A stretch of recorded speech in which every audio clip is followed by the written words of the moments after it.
Hello and welcome back. Today we are going to be showing a starting steps / first 50 years here, or a little bit more, as Holland. We face few challenges such as the food apocalypse and also forming the Netherlands.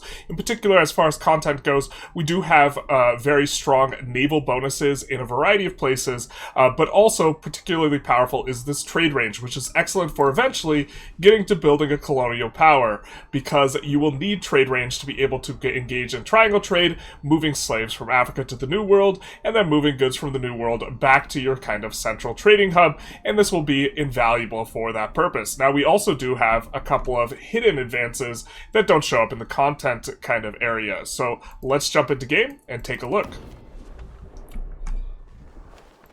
So, first of all, we will start with a unique advance that is giving us production efficiency, which is quite nice, and it will help us to build tall, big cities, which are dependent on production efficiency in order to have an advantage for the Netherlandish, however you pronounce this. And also, coming up, we will have our own unique building in the polder, which is available in the second age, which is going to give us a variety of benefits. Food production, nice for handling the food apocalypse. Monthly development growth, this is kind of the big one, but also quite nice is population capacity, allows you to build taller cities, and you can stack quite a lot of these because you can build multiple levels. The amount of levels you can get scales with dev, and they help to scale up your dev. You'll also get events that allow you to build more polders, and we might even encounter one such event. To show what they're offsetting, it is the wetlands topography, which is going to be giving us negative development growth. So if we stack up enough polders in one location, we can even get net positive here and start to gain quite a bit of development. Development, of course, helping us to build taller and bigger cities, allowing us to have more migration level, more building level rather, and more population capacity, more food production, just all around going to be a lot stronger in a bunch of different categories, which is going to help us to build tall in the Netherlands, a nice colonial trade empire, like they are always. Nice. So, something that is worth noting is you do start out as a monarchy. A monarchy is generally not as good as a republic, and it's not really seen as being as RP as a republic, so a nation that you could start out as with the intention of forming the Netherlands is Frisia, because you do start out as a republic. Similarly, Brabant is probably going to be a little bit easier, although they do not start out with the same level of content that the Holland does. They will get a lot of it when they do form the Netherlands. Flanders, if you want to play as a subject, is maybe a little bit interesting, because as you kind of a bit of convenience for you is that going to be that you control Bruges, you control the market, and your territory in Flanders is going to be quite nice as well, featuring a lot of farmlands. With that said, let's kind of take a look at the territory of the Netherlands here. Alright, so let's take a look at our geography here. As we did mention before, we do have wetlands to kind of kick things off, which normally for a lot of nations are going to be kind of generally a net negative, but for Holland and the Netherlands, this is actually going to be kind of nice. You overcome your difficulties with the polders, and it is worth noting that in terms of raw material production, with the with the bog iron smelter, you are actually going to be able to produce a decent chunk of iron, and this iron is going to be affected by your production efficiency. So this is going to be quite nice. You're going to produce extra iron here, and so that is going to be something to look forward to. As far as vegetation goes, you are really farmland dense in kind of this southern bit of the Netherlands, northern bit of France. This is really good. Farmlands gives you more development. It importantly gives you a ton of population capacity. This is the really big thing. More food production, several things that are going to be good for you. But kind of the defining feature of the Netherlands really is going to be their natural harbor suitability, which is going to be really good for projecting naval control all over the place. I do think the eventual capital you want and market center you want is Antwerpen, which is going to be a very nice for kind of moving inland a little bit. If we kind of take a look at the regions, or rather the areas here, and we consider Wallonia, Flanders, Brabant, Friesland, Holland, and maybe a little bit of the Rhineland to be our territory, then it will be nice kind of coming in from Antwerp to be able to push control there. As far as the rivers go, we are going to have a few things going on. You could look to project on the Rhine. Dordrecht is going to be a reasonable eventual capital place as well, but Antwerp is going to project down this way, and you could always just jump on over to a different river. It is easier to project control on these rivers. Rivers are generally good for putting your markets on, and so Dordrecht market is going to also make sense, as well as an Antwerp one eventually when we steal it on over from Bruges. Now, let's take a look at our RGOs, our resources. Now, something to note here is in each province is going to be valuable to have RGOs for the purposes of us building tall and building production. So if we take a look at the dyes here, we can take a look at the Tailors Guild in Den Haag and see why this is, because if we look at the dyes PM specifically, we can see that dyes in South Holland are giving us plus 10% production efficiency. Production efficiency really, really strong. For those of you who are Vic 3 players, it is stronger than throughput because it just increases output without increasing input. Since all these operate at the margin, increasing output is really good. For example, if you had 90 input cost and 100 output cost, and you increased output by 10%, your margin would go from 10, that is 100 minus 90, to 20, which is 110 minus 90, right? So just 10% production efficiency, doubling the value of your outputs here, and that's kind of a big thing that we care about regarding our RGOs here to start, but we are going to have some solid ones, but overall just kind of maybe not the best RGOs. We do have the dyes. This is kind of the good feature here. They are light, so they are good to trade, easy to push early, relatively high base price. This is kind of a medium high in terms of what we have going on, and valuable for inputs is going to be fiber crops, which are going to be good for books early on and good for naval supplies later on, which is going to allow us to kind of fuel our navy. Low base price, but high demand can make it relatively good. And then we have a few pieces of wool kicking around, relatively low base price, but they are going to provide food, and it is going to be an important input for textiles, which is generally kind of the best industry to be really be pushing. And so the provinces where we do have these, which is going to be, you know, kind of down here in Breda, over here, I think there's one up here, these areas are going to be nice for producing a lot of this. You notice England, kind of maybe a natural expand for us as we get really strong, is going to have a lot of this wool as well. We do have a few good food resources here in the wheat, which gives 8 food, also in the livestock, which gives 8 food, and, you know, the wool is reasonable enough in 5 food, and so this is kind of going to be what we have going on. Also, a ton of salt. Salt is kind of middling in terms of price, but it is going to be one of our exports when we start trading a lot, before we start importing a lot, to kind of fuel our big industrial base that we are looking to build here. Something you might notice is I'm flicking between map modes without using the bottom bar here. It can be worth doing if this is your first run of EU5 to set up a bunch of map modes on the hotkeys. I do have a video for this if you were interested in checking it out. Now, with that said, let's get into research a little bit and talk about what we're going to be doing. I think it's going to be fairly straightforward. We're going to go for universal Christianity first. Want those monthly diplomats. We're getting a bit right now, but we have some diplomatic spending that we're currently using, and we want to rake that back. We'll go to guilds next. Potential burgers in towns and cities is going to be nice, as is the max literacy for burgers. There's a lot of reasons why we like the potential burgers in towns and cities. This gives us more clout to the burgers, which we generally want to lean into. It gives us more economic stimulus, and it provides a buffer for when the Black Plague hits, where when some of our burgers die, we will have extra, we will have backup. That way we will be able to keep the entire thing churning. If we kind of take a look at the literacy map mode here, we can see just what we're getting off of burger literacy, which is going to be not just increasing our average literacy, which gives us more research speed, but it's also going to be giving us monthly development growth and burgers trade capacity, 2 things which we are interested in. So let's kind of take a look here. We're going to pull this slider down to 0. We don't really need all that, and you can see now we don't have that many monthly diplomats, and so we're trying to smooth out our open with kind of that approach here. We're going to increase our cost of court to max. We are going to set these to automate so that they will keep satisfaction above 50%. This is important because it will keep everyone nice and happy so they don't build bad buildings as far as the estates go, and it will also tax as much as possible with that heuristic, which is going to be nice for us here. Alright, so taking a look at our kind of crown/political situation here, something to always keep an eye on is going to be crown power. We want to keep it above 25%. There's a nasty malice below 25%, but also it is going to scale how much or what percentage of our country's trade income we get. And so right now we're getting 25%. Our estates are going to be getting 25% as well. If this goes below 25%, then we will get a very nasty tax efficiency malice, which is something to be avoided, because that will really, really blunt the income. The only thing that we kind of really care about, or is a little bit different for us as Holland, but is going to be the case for a lot of countries, is we have this rather nasty estate privilege here. Now, this is going to give us progress towards decentralization.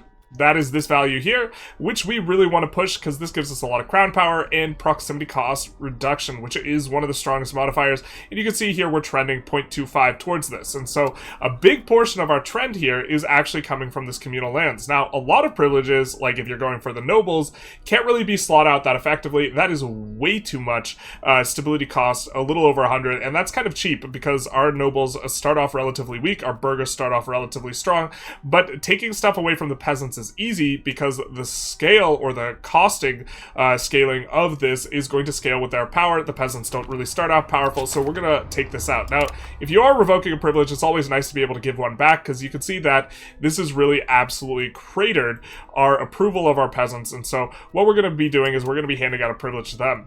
Common militias is quite nice because it does increase peasant levy size, but also levy combat efficiency, which as far as I can tell applies to all of our levies, so this is going to be nice, and this is going to re-increase up our satisfaction. Normally, you want to be kind of careful handing out privileges at game start for a couple reasons. One is satisfaction. You really generally tank the noble's satisfaction because whoever's in power doesn't like it when you hand out privies to other people. However, our nobles aren't that strong and our burghers aren't tremendously strong, so we can actually hand out quite a few. The other thing we're going to care about is going to be our legitimacy here.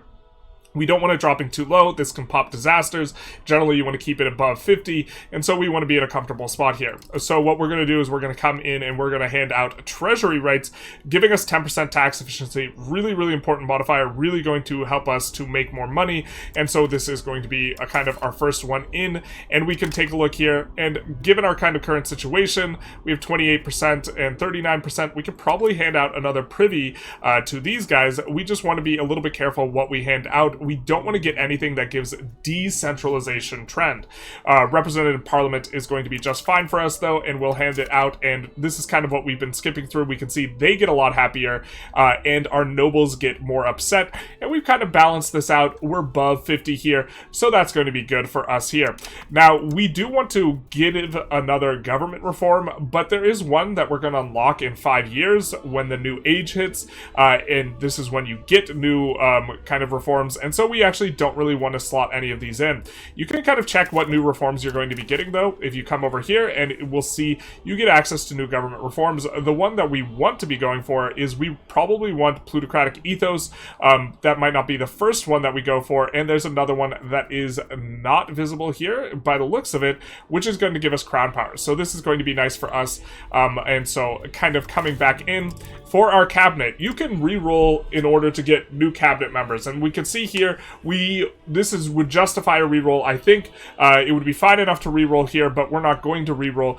We will take the high military guy. What we wanted is kind of a high military guy and a high diplo guy. We see none of the diplo guys are very good, so we'll just leave one of those kind of unsorted. We'll put what would be the diplo slot on change societal values and start giving us a trend towards centralization. We can see we're moving 0.1 towards centralization. This is probably the minimum at which we'd want to do this, but we really want to push this. Notable, we would want to put in our crown power agents if possible, or characters into the cabinet to increase our crown power. This is going to increase burgher power for your entire cabinet.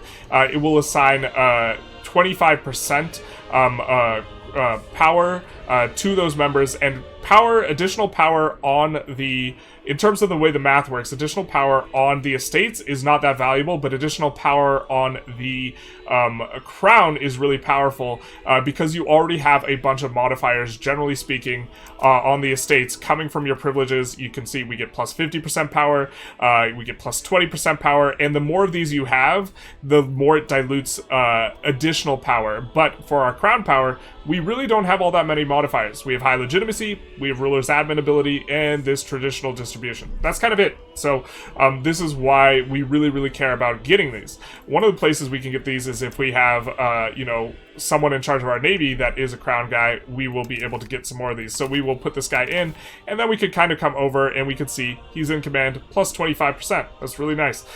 It won't kind of tick over until we get to the next month, but this will go up to like 28%, 30%, something like this.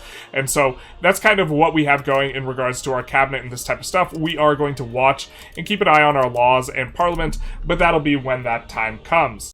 So, with our other cabinet action, we kind of have a few choices for stuff that are, or is good in the early game. Stabilizing country is pretty good. Strengthen government is pretty good. Getting us all the way up to the cap as quickly as possible, because then you have less spending. And also, this is going to help our crown power, and so this is going to be nice, and it's going to allow us to hand out privies a little bit faster, as long as kind of our satisfaction is looking pretty good. But the one I kind of wanted to draw attention to is increased province control. Now, we're not going to stay on this for very long, so it's not that big a deal that it's only 7, but in theory, we should probably oscillate between this and another thing, and so we're going to come in here and add that in. Now, this is the current control cap. What there is at, so this 56 in Leiden is the actual control cap without this, but when we add this in, we can see that we are getting increased province control plus 36%, and it's going to come up at a monthly change of 2.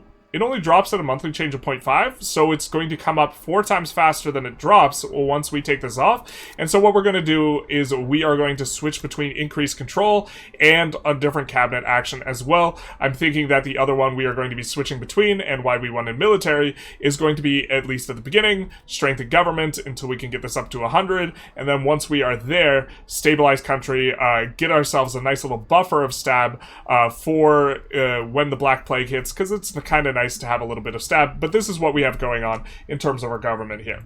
So, to clarify here, having positive stab is not tremendously valuable. It does give you pop promotion speed. This is really good if you are throttled by your ability to promote to higher tier pops. This is probably not going to be too big an issue for us as the Netherlands, because we're really compact, and as your country has relatively high control, and we're increasing control, it's less of an issue. But this state satisfaction equilibrium, this seems really small. But if you have a negative stab, this is going to get really, really big as a negative modifier, and the satisfaction is allowing us to tax our guys and stay above a certain satisfaction level. We could see that if we decrease our taxes, we massively increase the place towards which we're trending on the satisfaction, up to 97%. So what satisfaction does is it allows you to fully utilize your max tax, and so we want to avoid a situation where we're unable to do that while keeping, all of our estates above or at 50% satisfaction. So this is kind of why we care about the stab. Now, before we kind of get to the loud car outside, there's a couple of things that we want to do before we unpause. First of all, we want to delete all of our fortifications that are not in the capital. These things are really expensive, and you can see this has run us into, this alone has run us into a positive balance. We also just incidentally kind of just want to annex these guys. So let's do that before we forget. Start annexation, and that will be fine.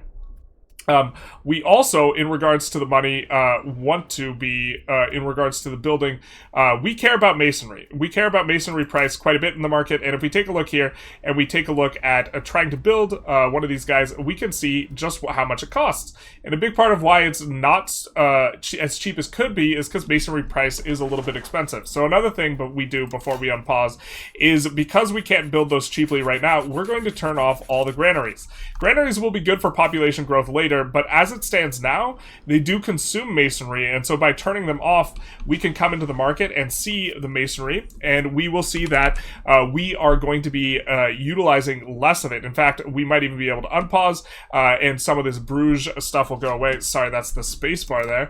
We might be able to unpause, and some of the buy orders for that masonry to go away if we let a new month tick over, and we will see that, hey, this has come down a bit. We also see burghers are importing, so that's a little bit annoying, because if there are burghers importing anything, that means it's going to be a lot harder for us to get the price down. Specifically, as long as we're in the Bruges market, it's going to be difficult for us to collapse the price of lumber, because if we take a look at lumber and we take a look at where we're getting lumber from, the burghers are importing it, which means if we produce more lumber ourselves, the burghers will generally stop importing it, because they're just importing to prevent us from having a deficit. Incidentally, this is why burger literacy would help us to kind of have and solve these issues a little bit better. But we would have to build 17 production of lumber before we start being able to have more sell orders of lumber, that's this on the left, than buy orders of lumber, which is important for decreasing the price. It's a little bit more forgiving with masonry, and we want to get the masonry price down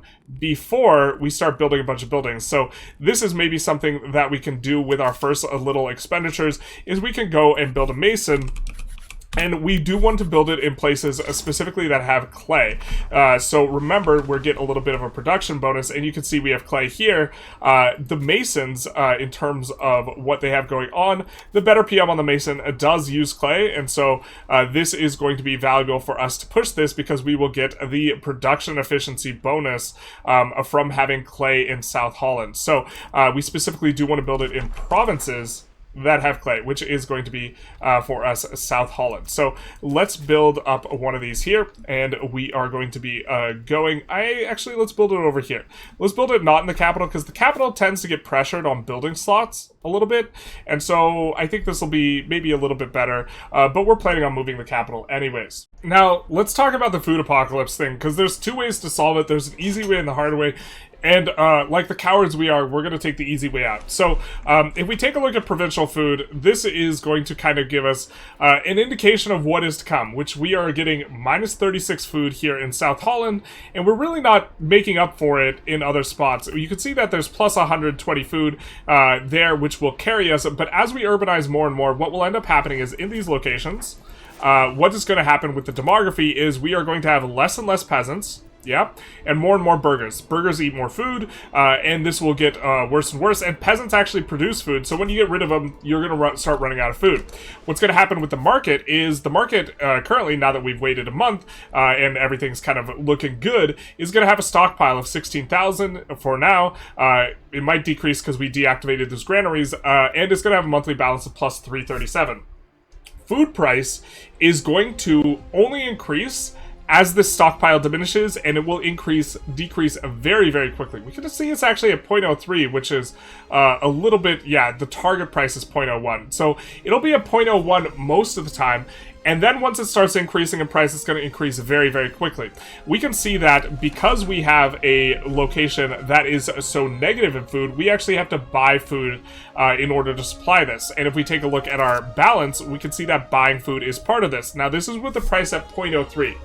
If the price went to, let's say, 0.1, this would triple in value, and it would start eating into our budget balance here that we have. And if the price gets even higher and higher and higher, this is where you spiral out of control and you just kind of die. So making sure that you don't run too negative a balance, and so that this negative balance creeps up on you and you eventually run out of food and the food spikes in price and you have to pay way more for food. This is what we mean by the food apocalypse, and this is what we care about.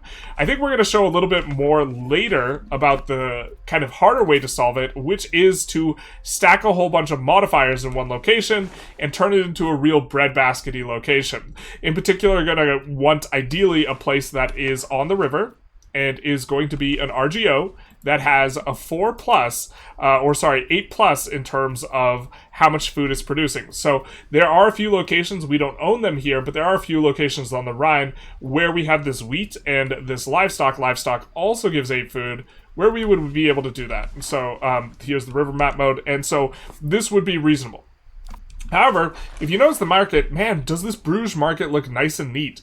The Bruges market's actually kind of not that ideal, because when we took a look at the lumber, right, the lumber price was just never going to get low, and as everyone knows, you want to get low, and so what's going to happen here is there's never going to be really that big a supply of lumber, because if we look at the RGOs, there's no lumber in here. There is lumber, however, in the Bruges market. In the Cologne market, if we were to move over. And in terms of our political situation, what it starts out as, in terms of economic actions, is we actually start with market access preference that is pulling us towards, or our locations towards, the Bruges market. If we take a look at why we're in this market, we can actually get a breakdown where we are getting a market attraction. Sorry, let's move this over so my head's not in the way. We're getting attraction to Bruges, but a big part of this is from the Diplo Treaty. We're getting plus 20%.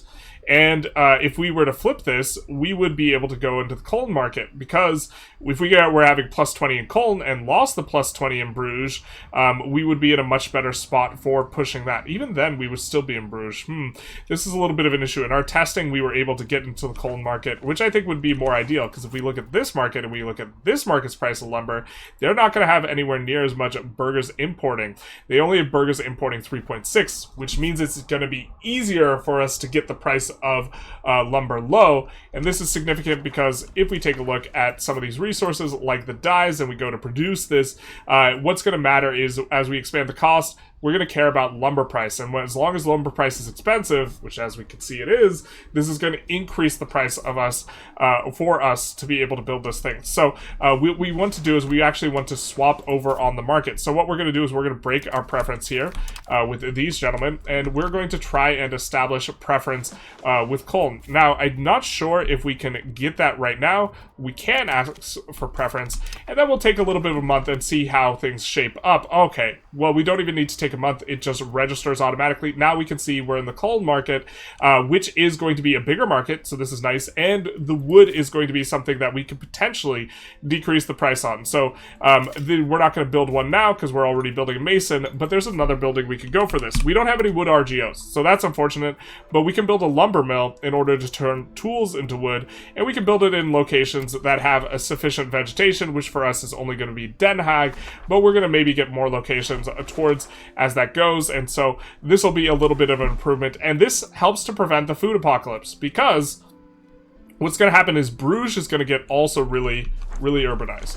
You can see that already, or Bruges/Flanders, already they're kind of running a negative here. There's going to be a negative here pretty soon, and so roughly overall, there's going to be food issues, but more net positive generally in the Cologne market. So this is going to be nice. We're still going to care about creating those like food breadbasket provinces, but this is going to be a little bit of an improvement, I think, for us. That is a little bit subtle, but we're going to prefer to be in this market. Now, for this market, the unfortunate thing is we're going to have a little bit worse market access, and market access is going to be something that's important because it throttles how much money you make. So in terms of how much output of goods you have in locations, it's going to be multiplied by this for the buildings, and how much money you get from your RGOs is also going to be multiplied by this. So for every building we get, we're only going to be getting 4/5 the value, but that's okay enough. We'll be in the Cologne market, and we'll eventually want to steal the Bruges market and move it over to Antwerp. So this is kind of our long-term strategy regarding the markets,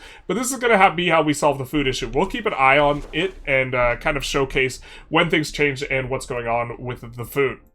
Alright, so after a couple months of waiting, the price of masonry has come down enough that we are getting the minus 33% discount here. Now, it doesn't require us to go to minus 33% price. It generally requires us to just have more effective supply than we do demand, and then build a stockpile of the goods. So that is currently what is going on here. So we will be able to build really cheap urban buildings, which is kind of this suite that goes for the burgers here. Now, we're just going to sort by most profitable. In most cases, it is going to be the Tailors Guild, but we notice for us, there are some other really profitable things, and we see the Carpenters Guild.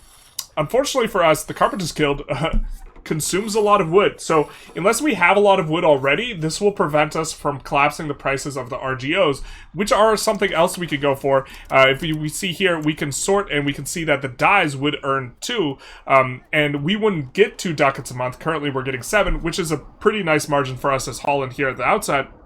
But we wouldn't be getting 2. Instead, this would be going to the tax base, and this goes to our estates, and we would be getting a portion of this based on, you know, how well we are able to tax them. So 2 is quite a lot, but the price here hasn't come down, and it is, oh, it has come down. It has come down because we're in the Cologne market. How nice is this? We can build this for 33. So we'll build here a little bit of dyes, get that 2 ducats, and it's important to note that when you open this, especially if you have something like this going on, where you have 2 different locations, one of these has better market access and control than the other, and so this is going to really affect how much you get. 1.45 versus 0.63, so don't just jam through and just build everything there. So that's going to be nice. We're going to be mainly building in the capital because we have a lot of control there, at least for now, before we get control in other areas, and then we're going to take a look and sort by what we have going on. I think that what we're going to do is, because we don't really want to push the Carpenters Guild,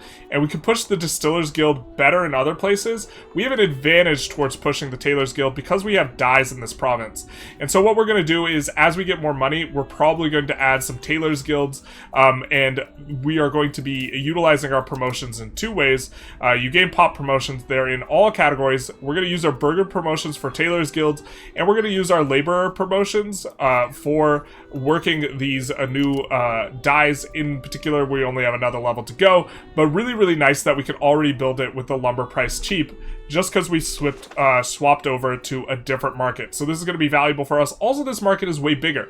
And so if we take a look at the fine cloth, which we want to build anyways, right, we can look at the demand for it. And this is why it's so profitable. There's so much demand for it. The needs of the nobles, 6 coming in. More nobles is really going to push it. We also see needs of the burghers, clerics, this type of thing. But if we look at the Bruges market, we see that there's way less demand for it. So our ability to make profit by satisfying the demand is diminished in a smaller market. And we don't have so much demand that we're warping it by being in the cold market. Instead, the cold market just has more demand for us to satisfy. And so we can build more stuff locally before we will need to rely on trade in order to create more and more demand. And so this is going to be good for us because we have more opportunities for profitable buildings. Our fine cloth buildings are going to be better because the price of the fine cloth is going to end up being higher here. You can see the fine cloth price in this market, 9.48, and if we kind of take a look over here, it is not going to be quite as high. It's still going to be somewhat high, but 6.3. It's not as high, it's just barely above base price, and so it's quite a bit nicer for us to be in the coal market here. Alright, so let's take a look at our control here. We've been increasing control with the cabinet action. You can see here it's giving 42%, which is quite a bit. We bug splatted, so we had to restart and reproduce our things, so we had a better cabinet, guys, so that's why it's a little bit more than it was before. But we can see that this is going to be pretty good, and it gets rid of a crown power malice. And so this, combined with the fact that we do have our ruler in the navy, is going to mean that we're up to 32% crown power right now, which is going to be quite nice because this is scaling our trade income, and again, we are avoiding that nasty tax efficiency malice. And so you can see the portion of trade we're getting, while it's not that big right now, is going to be coming up from that. So speaking of trade, we can start to build marketplaces. Now, marketplaces don't care about market access or control, and if we were in a far-flung nation, we would actually want to build them far away from our capital or stuff we have going on, because it doesn't care. But what we're going to do is horn far away from our capital, but we can put markets here, and they will give us the same amount of trade capacity as if they were close. So it doesn't matter if they're close to the market, it doesn't matter if they're close to the capital, they're just always going to be giving this trade capacity. And so we are going to, as we start to kind of fill out and build more and more of this fine cloth, and we want to be able to export it as there's a surplus in our market, which we haven't reached yet. There's still not a surplus, but as we get there, ability to export it will be something that is quite nice for us. And also, we can export dyes as well. Dyes, remember, kind of a neat RGO. Not all RGOs are like this, or very few are like this, but the transport cost for it is halved, and so this means that you can move it for cheaper. It takes half as much trade capacity to move a good, which means it's often a very lucrative trade. So we're going to look to keep expanding those. You can see the price is low, so in theory, we would really want some trade to be able to trade these things. And if we take a look at what trades we are doing and kind of how much we're making on them, we currently have it automated. We are currently exporting, it looks like, a little bit of this marble, or about to, exporting some sugar, this type of stuff. Wouldn't be surprised to see both fine cloth and dyes in here in the near future. Alright, so we do have a coming of age for Isabella, which presents us with a nice little opportunity here, which is, okay, we could marry her away, but we could also just grab her cabinet rights, or give her cabinet rights. And so a little bit of a decision. If we, just marry her away, we'll get some positive relations, something like this, but that's really not that big a deal for us. But if we grant her cabinet rights, okay, first of all, that's a huge hit to our legitimacy. It is a little bit expensive here, but what we're going to do is we're going to grant it, and the reason for this is, and the reason why we maintained kind of our open cabinet positions, is because this is going to give us 12.5% crown power by slotting this in. So if we take a look at our crown power now, we can see these are our modifiers for crown power. And, okay, we have a few, but adding a new modifier to crown power is really, really valuable when there's not a lot of modifiers. If we take a look at, the modifiers here, there's a lot more modifiers that are adding to power of other estates, and it's always a relativistic thing, and so adding crown power is really, really valuable. So that's why we left a cabinet spot open, so that we would be able to, in this case with a woman, put her into the cabinet, and now we're going to be getting 12.5% crown power. And so we're at 32% right now. If we let this tick a month, we will probably see at least a 1% gain, which is going to be quite nice. Let's gain prestige. We don't need better relations with Hainuit. Hainuit. We do not want to marry her away because, reasons. And we see that our crown power comes up another 2%, which is going to be quite nice. Now, this isn't hyper valuable for us, but if we were below 25%, this would be incredibly valuable because it would be increasing our tax efficiency. However much we tax, that amount is taken from the estates, and then is multiplied by 1 plus your tax efficiency. So for us, it's multiplied by 1.15. If you have negative tax efficiency, this can often make your margins really, really nasty. Let's also get these guys patrolling the seas. Although, I think if they're out at sea, it's more likely your ruler dies. So, in theory, we maybe want to split this guy in half and have one of these guys patrol. The one with the cog can stay home, and the traditional galley can just sit in the middle of the sea there and generate us a little bit of maritime. It's not going to be very much, but it'll maybe stall this out, and maybe some of these locations will be gaining proximity from maritime. I think that for the most part, this is not going to be the way that... Oh, it is. We are using the naval here, so that might even help us out a little bit if we get some more maritime presence there. That's going to be more of a long-term thing for us as the Netherlands. Something that might not be worth dealing with is all these royal marriage offers, which, I mean, we could cancel them all, but they still want to marry our daughter. The truth hurts. And so, I think that when an eligible character comes forth, though, we will be able to marry her to a noble or something like this, someone who is local, so she stays in our court, and we can continue to use her as a cabinet member. But for now, I guess we'll just tolerate this, and if you don't want to tolerate this... don't do the cabinet with your daughter. Alright, so we're doing pretty good in the estate satisfaction department. Our trends are equaling out in some spots. They're all kind of positive, except for the nobles, because we got an event that is decreasing there. And so we're just going to look for an opportunity to put something in that we would want to put in. Very often, you don't want to put anything in on the nobles for most countries early on, because the nobles have so much base power, but our nobles really don't have that much base power, so it's not as big an issue for us. And I think what we're going to go for is elite council, because this is pretty nice for getting really nice parliaments. It makes it so that your nobles' agendas give you way more parliament juice, and we'll see our parliament in a little second here, but we'll put in elite council, and this will really bring on up the satisfaction here. In fact, it's high enough that I think we can also get away with giving away a burger privilege, and we're going to go for urban development grants, which is going to grant monthly development, get that kind of kicking and starting as soon as possible, and we'll still have a decent chunk of satisfaction here for the nobility. Alright, so we are ready to have our first parliament here. It is going to be named Landdag, which is going to be flavor. And just to take a quick note here, we are currently getting 0.14 centralization trend. After we declare the parliament, we will be trending a little bit more. And for now, generally speaking in the opener, changing up your laws is really important. And so what we're going to be doing is we're going to be going for one that has a lot of support, unless we have a really good role. We don't really have a tremendous role on any of these here. It is nice to get the monthly plutocracy trend in some spots, especially when you can actually push it, but we are not able to push it right now. And none of these benefits are really all that great. I guess we kind of like the monthly estate satisfaction recovery.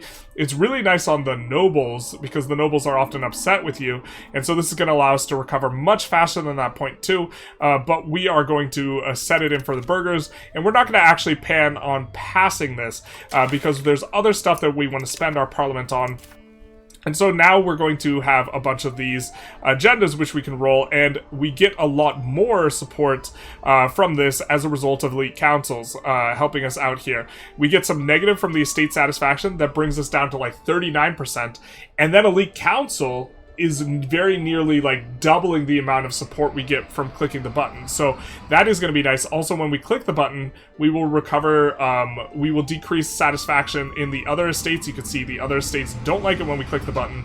And so what we're going to do is we're going to avoid clicking the button right now. We're going to let our satisfaction here on these guys recover a little bit, and then look for some laws specifically we want to change. And what we're going to be looking for is something to help out with this values trend, which you notice is 0.1 higher, courtesy of the parliament currently going on in the capital. We want to get that centralization trend kicking up way more so that we can look to push centralization as our value. Also, if we have enough kind of juice, we do want to be looking around, looking for some wars. We know who we want to fight. We want to fight people in order to gain land. We're keeping an eye on who they're allied to, and we're planning on maybe increasing relations with some of these guys. I think we're going to kind of start increasing relations with Lorraine, the idea being that we could go for favors for them to use the hostile interaction, isolate from allies at some point. If we get an alliance with Lorraine ourselves, we can use isolate from allies to make it easier for us to go after Brabant, for example, and use diplomacy a little bit in this way. I think that we're also going to improve relations with England because there is a decent chance that we go after France, because France has the subject of Flanders. Eventually, we want to keep an eye on this if we have an opportunistic time, but we'll take a little bit of a look at what laws we could change in a second here. Alright, so in May here, we get two notable events, and so we are about to make some moves. So the first one is we get an insult CB on Lincolnian-Frisian war. We get an insult CB on Frisia, and if we take a look here, we can see that they are all alone, and so that'll be a fairly easy war for us. So we'll put that to the side for now. We'll say okay, and we'll kind of deal with that later. We also get a Landag members in scandal, so we can arrest members, giving us minus support, or let it slide, giving us minus legitimacy and prestige. We'd kind of rather not lose legitimacy and prestige and just kind of like maximize what we're doing here. It's kind of makes sense for us to use all of our support now, or see what our support usage looks like. Even though we still are trending positive on the satisfaction in some spots, we can click the buttons now. And by doing that, we can avoid having to lose this prestige if we are exactly 5% off. And so why don't we take a look at some estate privileges. We're going to put in a good estate privilege that we're probably going to want anyways in Noble Navy, because we do want monthly progress towards naval, and galley, you know, kind of being a little bit cheaper is nice. This will make the nobles a little bit happier with us. And with the nobles being happier with us, what we can do with that is we can get a slightly better parliament issue. And so we're going to go aristocratic movement. We do want to progress towards plutocracy, but it's not a big deal for us right now. We're not pushing it right now. We're trying to push centralization. And now what we can do is we can ask for law changes, which is going to be really valuable. We are going to want to change kind of two laws. We are going to want to get off of, in terms of our distribution of power, we start off on traditional distribution, yuck, which gives us minus crown power. It does give us the state satisfaction and equilibrium and the legitimacy, which is nice, but also this monthly progress towards decentralization. Remember, we're getting we're getting 0.14 towards centralization, plus the 0.1 from being in parliament, but that parliament modifier is going to go away.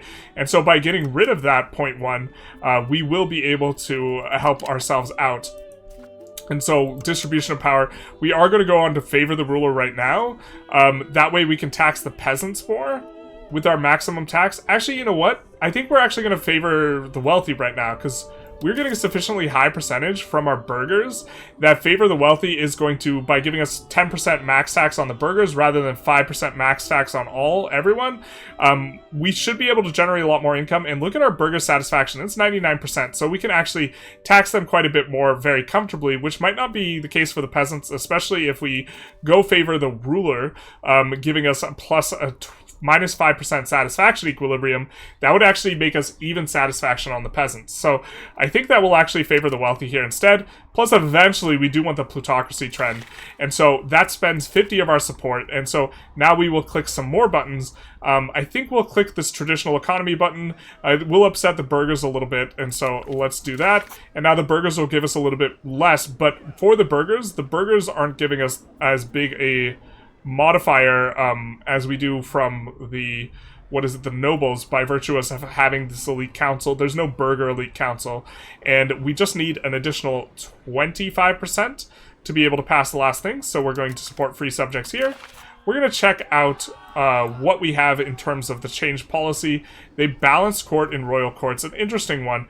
Balanced court's kind of okay. Eventually we want itinerant court, but not anytime remotely close. And taking 12 stab to swap this, not too bad. So we could go that, and we could also go innovative.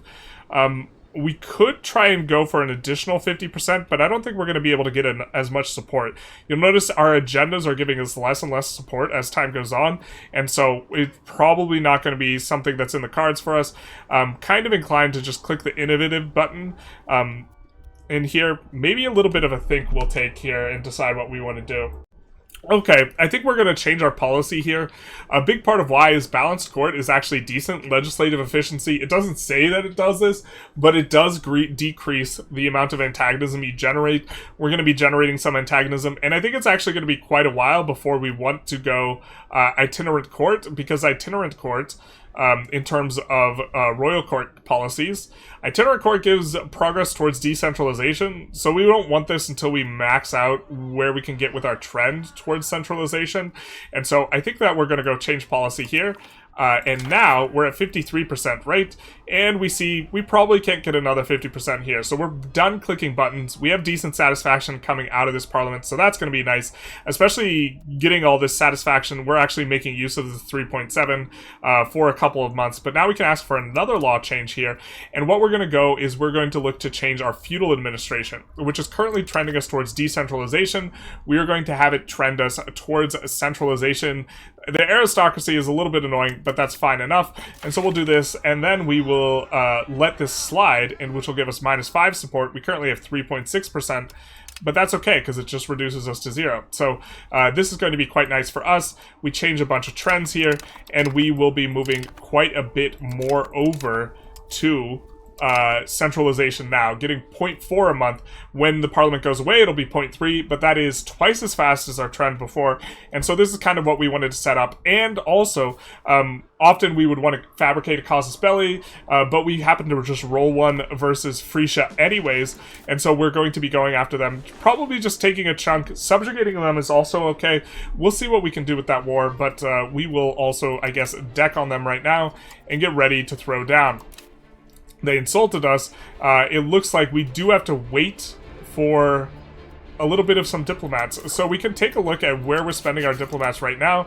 We are improving opinion in some spots.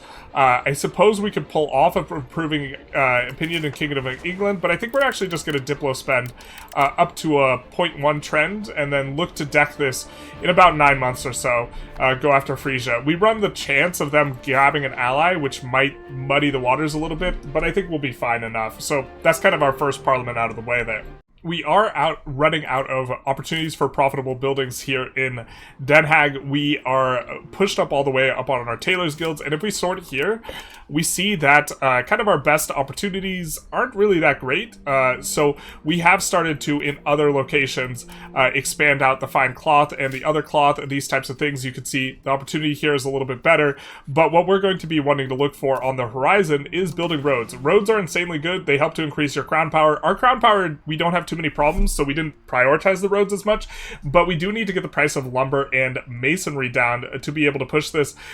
Lumber is a little bit expensive. It does oscillate a little bit inside this market depending on what other members of the market are doing in regards to the lumber, because we could take a look at what exactly is going on. We don't own any trades, we just wanted to check the market, so let's take a look at the goods. But with what's going on here, we can see that the burghers are importing a little bit. We would have to overcome this import in order to really collapse the price, and that's quite a few. That's 250 ducats worth of lumber camps. Maybe this is something we want to do, but maybe we just want to look and find our kind of right spot here rather than spamming a bunch of lumber camps in Den Haag, which is kind of the only place that we can build them. If we look at the demand, I guess people have just increased demand. Yeah, the AI is building carpenters. They are very profitable right now, and so they maybe just need to catch up a little bit and build some more lumber. or we just need to just say, hey, you know, we only have a few roads that we really want built, mainly connecting Amsterdam to Den Haag and also Dordrecht to Den Haag. And so maybe we just eat the higher lumber price as kind of our next expense that we are going to be doing as we kind of wait here to be able to declare the wars as multiple suitors come for our lovely daughter. Alright, so we are ready for our first war. I think we'll just show the entire war, because this will be a relatively slow campaign. We do see, unfortunately, they've gained another ally, or fortunately, because I think we'll subjugate them as well. Ah, they have a fort. That's kind of a little bit annoying, because we won't really have food access up here. Food is starting to matter more on this, like, kind of latest patch, and so this is going to be something that we care about. We're going to come in here, we're going to raise all the levies, which is going to be nice, and then we will go after seeing what we can do here. Unfortunately, we would just love to, like, full occupy this guy and then move on to the next guy, but that's going to be a little bit difficult for us. We'll give a general in here, we'll rebalance the unit, that'll be nice, and then we'll kind of come on over here, and we'll get rid of these guys right as they spawn. But unfortunately here, well, actually, we could probably... We could probably detach a siege. The thing is I think what we're going to look to do is just win a bunch of battles and then grab a little bit of territory and then kind of toot it and boot it and be on our way out here, because otherwise we're going to run out of food. You can see our food is draining there, and if our food drains out, we're going to lose pops. I think we just, like, want to be in pop preservation mode here, more or less, and not necessarily need to really get a whole bunch of stuff. If we occupy land... If we occupy land, we can get a decent chunk of food. You can see our food is draining here, and we will start attritioning. But if we own the territory or we have food access, we can be in good shape. But we don't really have the means to siege this without losing a decent chunk of our levies. And if our levies die, then our pops die. And we have 239k pops, so this actually represents a decent chunk of our population, and we could get a decent piece right now where we just look to grab some land and kind of be on our way out, maybe grab a little bit of, you know, or... We could subjugate them if we wanted to fight a really long war. I think we're going to end up losing a lot of pops. Maybe it gets complicated. Maybe it gets a little bit messy. And so I think just going for this province by itself is fair and well enough, a good enough thing for us to do. Now, we can see we're generating a lot of antagonism on other people. These modifiers are interesting because we can reduce the amount of antagonism we're generating here. You can see there's a bunch of different modifiers. A diplomatic reputation is going to help in this regard. And so what we'll do is we will slide up our diplo spending here, and we'll come in and we'll swap our cabinet action. This guy who's increasing control, nope, you're not going to do that anymore. You're going to do diplomatic endeavors for the time being, and we should have gotten the exact number we were on before, but now we can see most of these other participants, the direct participants, they're still generating a lot of infamy, but a lot of these side guys now are generating much less of infamy from what we're doing, or antagonism, because we are going to be having a bit more diplomatic reputation, and so this really reduces the cost quite a bit, and so we will go for this. People will be less angry with us. We will want to go for war reparations as well, and as many ducats as we can carry, and then just call this a war, and this has just been relatively low investment. I suppose we could wait for these fortifications to finish getting grabbed. That way we get a little bit more on the ducat side of things, but really just kind of the same idea here. But we're going to send the demand. They're starting to siege our territory. We'll be just out and on our way, and we'll just call that a war. Easy peasy, lemon squeezy. We grab some territory, and now what we're going to do is, the issue is that's not integrated. In fact, it is got the status of conquered, which gives a bunch of penalties, including minus control. Yikes. And so we could deal with this with the cabinet action, which we will now swap back to, you know, increase local control. But even then, we're still not going to get it to a very high rate, and we don't want to use cabinet actions to integrate. So what we're going to do is we're going to instead release a subject to do it for us. So we're going to make a custom, or sorry, I think the historical subject, yeah. Historical subjects are better if you can release them, but instead we're going to release a custom subject. We are going to make them, let's say, a fiefdom, because it's easy easier to get vassals, and it's better to have a variety. And these guys, though they do not start with core territories, will core it for us, and then when we integrate them, we will have the territory for us fully integrated without using the cabinet action. So that's going to be nice. We did swap over the cabinet action. We have to remember to bring this back down. I think that maybe we do want a little bit of spending just to have a little bit more diplomats generation. We do have kind of our eye on maybe a building to help us out with that, which is going to be the Royal Garden. We are going to be moving our capital, but maybe we're at a point where building the Royal Garden makes sense to get the 2 diplomats so that we can make some moves. So why don't we slap that down, and then our next expenditure, or our next thing that's going to go through, is finishing this road here to Amsterdam. Currently, if we just take a look at the proximity map mode, we can see that going to Amsterdam, we're just going via land, and we're paying 51 proximity for doing this, based on a base cost of 40. When we build the road, this will be reduced to 20, and then we will be able to see a lot more proximity. So just a little bit of a snapshot, we have 48 proximity right now. So we are approaching the new year here, and so we will get a more tech tree unlocked, but for now we will decrease the cost of purchasing food, because this is going to be something that we have to do a lot, and we will watch as our proximity goes from 48.8 to 74. So that's an increase in about 25-ish, because the proximity cost went from 50-ish, or it got cut in half basically, because the base rate got reduced by half coming with this road. And proximity, it gives you 75% of this value as additional max control, and so this is going to be really nice. If we take a look at the control map mode, we can say, first of all, we have maximum control, but that's because of our cabinet action. And if we take a look at where our maximum control is coming from, we do see proximity, 36% is coming from proximity to capital. A big chunk of this was just increased right now. By going up 25, we gained an additional maybe 18 max control, and so this is going to be useful for us, and is going to make it so eventually we don't need to keep shuffling around this cabinet action of increasing control, which we are moving back and forth, and then switching this guy also onto, he is a new guy, onto strengthen government and stabilize country, the two of these being relatively useful, and so that is going to be good for us. Our next road is going to be going over to Dordrecht.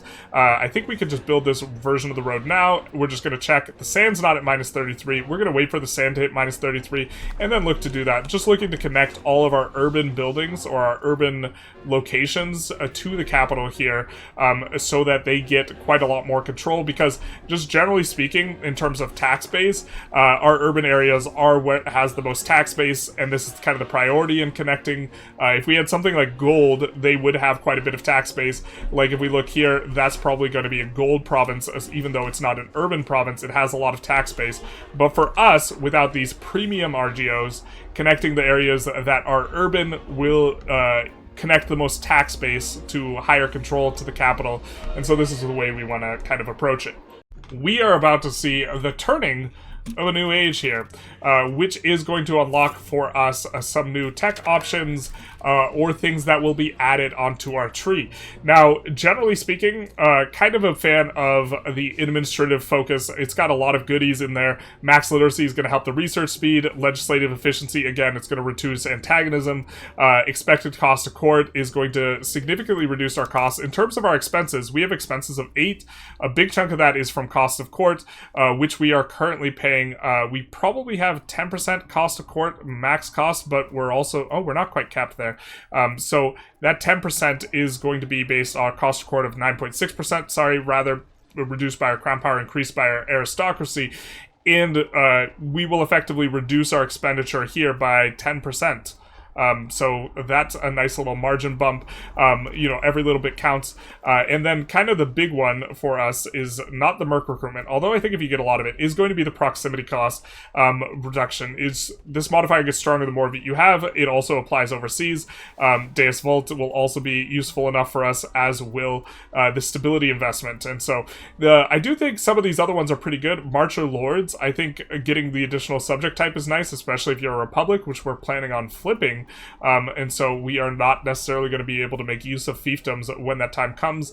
But overall, I think that it's a little bit weaker. Diplo rep, you take less antagonism. Improve relations is also going to help for handling the antagonism, as is war score cost. And so if you want to do a lot of expansion, Diplo is somewhat reasonable, and the military ideas don't really scale all that well. Tolerance is a big one, so this is probably the most valuable advance in this category, but for the most part, I think that most of these are going to be really applying to levies, and as your levies kind of fall off, a lot of this will become a lot less powerful, this type of thing.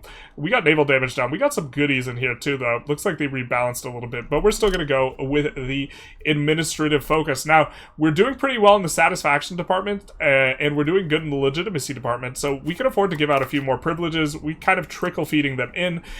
We maybe should have given out some of these a little bit earlier, and we can kind of cruise through and see what is looking good for us. In production efficiency, we are mainly getting value from buildings, which benefit from production efficiency. RGOs do not, but buildings do, so why don't we go for Land of Commerce? We're going to slot in one we also should have slotted in a little while ago, which is Embellish Great Works of Art. Doesn't increase satisfaction of the clergy, so this is a little bit of a downside, but it does help us with this centralization trend, and we do want to push it a little bit faster. Tolerance of True Faith, also not terrible, so we have decreased, our satisfaction on the nobles a little bit, but basically every time the satisfaction on the nobles gets to being even, we're going to look to give out more and more privileges, and so this is going to allow us to tax the pops more, in the case of the burghers and peasants a lot specifically, although I think we're hitting our max tax.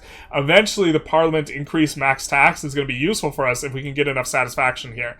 And so that is going to be something that we are going for, but this will bring our centralization trend, this one that we put in on the clergy, will bring it to 2.45. So now, every single month, we are flying, and so we will be able to bring towards a lot of centralization, and then also even push it as far as 45 towards centralization. You can only push towards 100 times your trend. So if we had 0.1 trend, we would only be able to push 10 centralization. Now we can push 45, and we will be using our parliament to get the rest of the way on the juice. But we are specifically avoiding putting in decentralization, things that are reasonably good here, just so we can push centralization as much as possible from the start. Also, with the turning of the age, we can add in the government reform. We were waiting on being able to put in. Plutocratic ethos is a reasonable enough one, but we wanted royal decree. We want that crown power, and we want that trend towards centralization, really kind of trying to stack it as much as possible. Eventually, we will swap off of feudal nobility, but I think it's fine enough for now. We're not pushing the plutocracy stuff quite yet. We still have an aristocracy trend, so it's not going to do anything, but this will get up to a 0.55 centralization trend now. So for our text, we have a couple things we want to move towards. I think the first thing we want to move towards is actually going to be not the proximity cost reduction. That's really a long-term modifier that's going to be quite strong, but I think instead what we want to move towards is this max literacy for burghers here, which is going to increase our development. On the way here, we are picking up food production and maximum RGO size, both tremendous modifiers. Grant privilege is not necessarily that great, but this is all in the free tree in the Renaissance age, which we just unlocked. But kind of coming on down now a little bit more, we also want maximum RGO size in towns and cities. We're going to have a ton of towns and cities. We're going to be very densely oriented, so this is going to be more RGOs. Our dies are making relatively good money, but I think we're maxed out on the levels here. And then following this, we're going to get found city rights. After we get this, we're going to actually start pushing some of these towns and cities. We do have a discount as a German from one of our starting laws, which is going to be one we kind of keep in for a little bit, getting minus 20% cost. We'll get another minus 10%, but eventually I think we do want to swap onto burgher controlled mining operations. The main idea is we want plutocracy trend here, because eventually we do want to push the plutocracy high, especially because what we need to do in order to go onto Republic is we need to get plutocracy up to 95. And this is very difficult to do, and it is much more of a long-term thing, so this is probably what we push after centralization, but by stacking the city cost reduction or the urbanization cost reduction, first we can urbanize most of these places, just keeping an eye out specifically for our locations that are going to be like wheat and livestock and on a river, because we need these to make these mega food bread baskets, but we don't have access to these yet. We're going to have to fight this gentleman here in order to gain them. So in Genova here, we have spawned, or we haven't, but Genoa has spawned banking. We want to spread this to ourselves as quickly as we can. This is kind of the institution we want most. And so what we're going to want to do is we're going to want to trade with the Genoa market, which is going to bring to the coal market this institution, which incidentally, I think we're probably going to want to play nice with the people who own this market. It's kind of rough that we're on the outskirts of this market, but with that said, we want to import things that we can do profitably from the Genoa market. Now, we're going to try and import rice. We can't really import that much of it because they don't have that big a surplus, but we can import a little bit, but they are going to have a massive surplus of tin, which we don't have in our market at all, and aluminum, which I don't think we do, or tin we don't have in Bruges market. Maybe we have a little bit here. We do have a little bit in our market, or actually that's not our market. We do have a little bit in our market though, so we're going to see if aluminum is in here, and we do see we have a supply of aluminum as well, and so we're going to kind of take maybe a little bit of a closer look and try and see. Marble might be one that we can check, and just checking through these is a decent enough way. They do have quite a bit of marble, but Genoa has a lot of marble, and so we don't really care that this won't really be that profitable. We're just trying to get roots in so that we can get some amount of spread here. Now, if we take a look at the institution map mode here, we will see as the next month passes and everyone asks for our daughter's hand in marriage, what's going to end up happening. Do we want to allow trade sponsorship? Yeah, sure, this is fine. We will see this is starting to grow. And it's growing real slow. It scales linearly with the amount of trade that you're doing, and so this is something you want to do really proactively before you can even embrace it. We have a bunch of techs queued up, but we eventually do want to get into the banking tree, so even though we have years and years of techs queued up, we want to be proactive about doing this, and so we're going to keep an eye on doing this more, and also we are going to, I think that we can just go ahead and do this road here now. We haven't really been able to bring the price down. We're building a sand pit actually to bring the price down. Maybe we hold off on it, but what we're going to want to expand a little bit more is trade. By having a lot more trade capacity, we will be in better shape to be able to pull stuff to our market. So we're going to expand as far away from the capital as we can, these trade centers, because they don't need to be close to the capital, but everything's close to the capital for us. And we're going to keep an eye on this and have in our mind how we want to pull, because even once we pull it into the coal market, we still are going to have it to get it to our country as well. I think to that end, we are going to wait a month so we can get a little bit happier, and we're going to start improving relations with this guy so that we can maybe use him to pull institutions towards us, especially if we get some of this territory. Being adjacent to someone with good relations is going to be valuable, and if I recall correctly, I do think that he had rivaled up this gentleman. No, rivaled up us. That's unfortunate. I thought that they were rivals, which was going to help. The hardest person for us to go after is going to be Brabant in terms of, well, Flanders, but other than Flanders, it's going to be Brabant. And so we're looking for and trying to keep an eye for the soft spot. They've allied with Lorraine and also with Trier, which is too big an alliance for us to try and handle right now. We're really weak relative to this, but we're keeping an eye on this. We're improving relations with Lorraine, because if we allied with Lorraine, we could get Lorraine out of the picture by forcing them to break the alliance, and so that is something that we're keeping an eye on. Alright, so we have exhausted a lot of the really profitable opportunities here when we take a look at the burgers, and it looks like we're not all that great. We're pushing tailors in some of these other locations other than the capital, but one of the ones to keep in mind is the scriptorium actually is a pretty good shout as well, especially because eventually we do want to get libraries going, and libraries will help us to push institutions faster. It's an important piece of civilian infrastructure. It's going to give literacy, which is going to give a research speed, but it's also going to give other things as well. So if we look at the cultural building, we can take a look at the library. It's going to give cultural influence, which is going to be nice. Pop promotion speed, going to handle some of these issues. A little bit of literacy, max literacy, and 25% institution growth. So once we eventually do get the institutions into here, we will want to have libraries everywhere.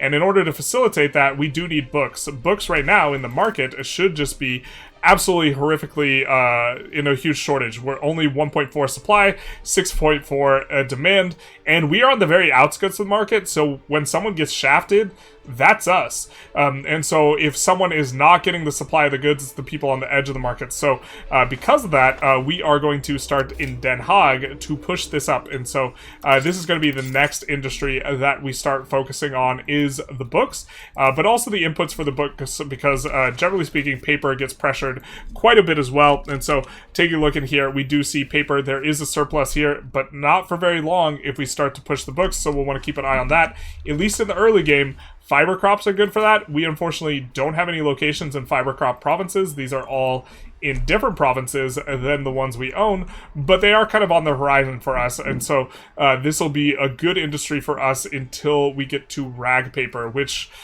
is going to be once we get the banking institution. The institutions, incidentally, have all spawned now, and they've all spawned in Italy. Normally, you do get Renaissance in Italy, and so Renaissance has spawned here. That's right there.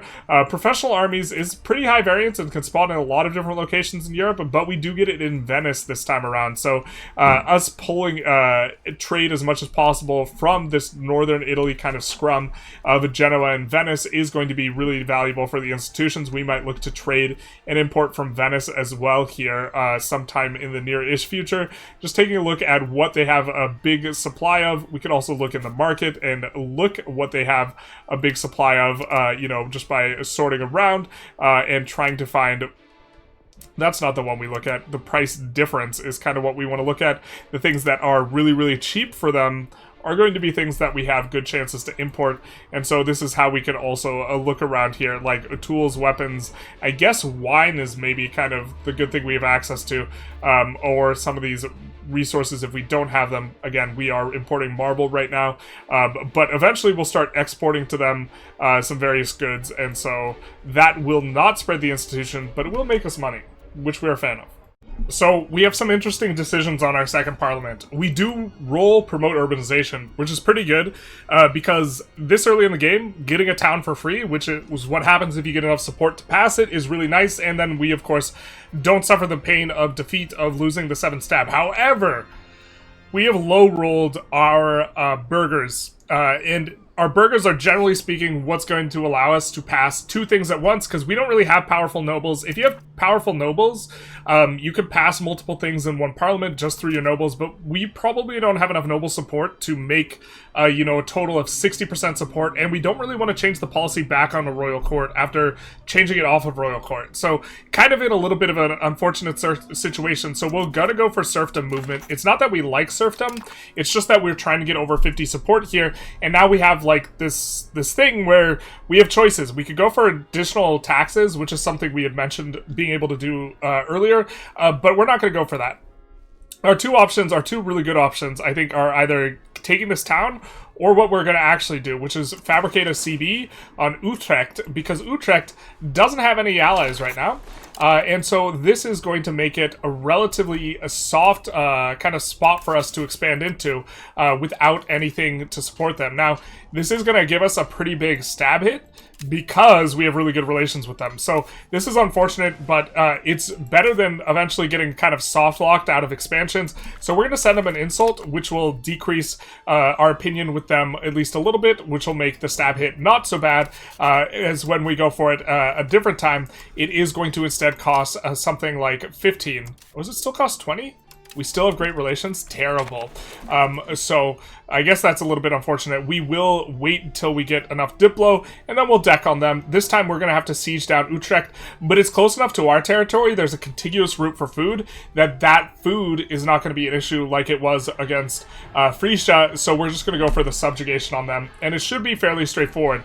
Coming in clutch for us is going to be the fact that we are maneuvering around this edict over and over to actually have decent control here, because the control, of course, does scale your levy size. And so because of this levy size scaling, we will actually have, in terms of the predictor, considerable more power than Utrecht, even though we have a very similar population, with us at 250-ish K and them at around 200K. And we'll get this war in, hopefully before the Black Plague spreads to us and really gets going, and then we'll just hunker down for the plague. So that'll be nice for us here.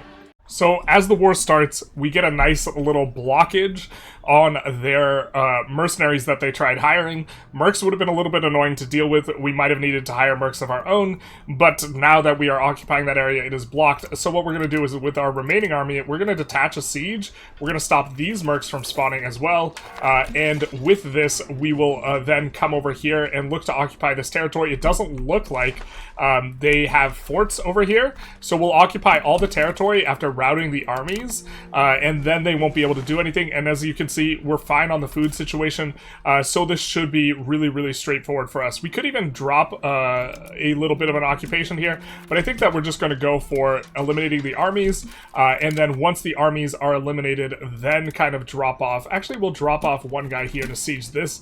That should be fine enough, and we will be able to track down their army, take it out with this many men, and then they won't be able to re-raise any of their armies with a full occupation and with us sitting on all their territory. So that should be pretty straightforward here. So Cologne enters the war against us as well. We can see that if we look at the war map mode, they are in it as well. They are not too significant an issue. We might take just a snippet of territory off of them, but overall this is kind of annoying because we are trying to foster good relations with them, because they control kind of the floodgates as it relates to the institution spread here. Not getting very much banking anymore, so our roots must have been decreased by shortages in those respective markets. Also notably, professional armies is spreading because it could have spawned in a lot of these locations, so it's looking like professional armies might end up being the first institution we gain access to, unless we could get a lot more of you know, trade flowing in from Genoa. Genoa is going to be spreading some of the banking to other places, but it's not looking like they're spreading very much to places like Paris, places that are in between us and them or near us, so it might be a little bit slower than we would like. Black Death spawns. Alright, so the siege is successful, so we should be able to get what we want now. We want to take a quick look at Cologne, because there's actually we probably want to peel a little bit of stuff off of them in terms of what we can do. And what we can do is we can create a subject that will eventually give us CBs. And to do that, we only need this territory. They're not willing to give it to us, but you know who will be? Utrecht. So this is a nice little thing. We only really need to make the war leader willing to peace us out, and then we can get kind of a peace deal where we get a lot of advantages. You can see they really want peace, and so we could do something like go for this. In fact, for whatever reason, that increases their acceptance chance. I guess they're like, better him than me, except you're coming along for the ride. We will make him a vassal as well. Now, you can see that this will cause quite a bit of antagonism. We're going to do the same trick we did before in order to decrease the cost, and then also go for war reps and gold before we click the button. So we'll come right into the diplomacy tab, and we will look to create subjects. We're going to go for a historical section, and we're going to go for Mark. The idea here is that Mark has cores other than what we grabbed. We're going to make them into a vassal because we're not planning on integrating them anytime soon. And if we look at the integration map mode, we can see, hey, we're fully integrated. Hey, the place that we have as a subject is working on the integration. Utrecht, of course, is going to be fully integrated with some claims. That's going to be kind of nice for us, or it looks like there probably, is that a subject of them already? Nope, we're going to eventually get a claim or a war CB on that. And then also coming over here to Mark, we do see that they have a couple of cores. They will use spy networks to develop CBs on them, and so even though Cologne's not really a target for us, we will have the opportunity to go after them a little bit later in terms of CBs. For now, we want to play nice for institutions reasons, but we're expanding primarily through subjects here. The reason being is we don't really want to have to use cabinet actions to integrate. We want our subjects to do them for us, and also we use up less antagonism. If we take a look at the antagonism map mode, if we take a look at the antagonism map mode, we can see that we are not that person, but we are in relatively good shape, keeping everyone under 50, just under 50 for Munster, and so we probably want to chill for a little bit, you know, and just let the antagonism kind of burn on down a little bit, but we are in a good spot to do so. We could also just run into a bunch of these wars and this type of stuff, and it's not a big deal, but we're going to avoid doing that, and so we are, this small ball type of subject expansion really is a lot better for a lot of reasons. Also, we can't necessarily get that much control over here. We can with our cabinet action, so I guess maybe we should take more territory, but I think this will be fine enough. We'll get integration relatively quickly here. We do want to deal with these nobles, though, these nasty, nasty nobles, but once we do, with our county of Friesland, we can start integrating these guys relatively soon on the annexation in 51, which is 5 years from now, and by then they should be integrated, and so we'll do that just as soon as we are able to. Kind of a bit of a nice event here, growth of the administration.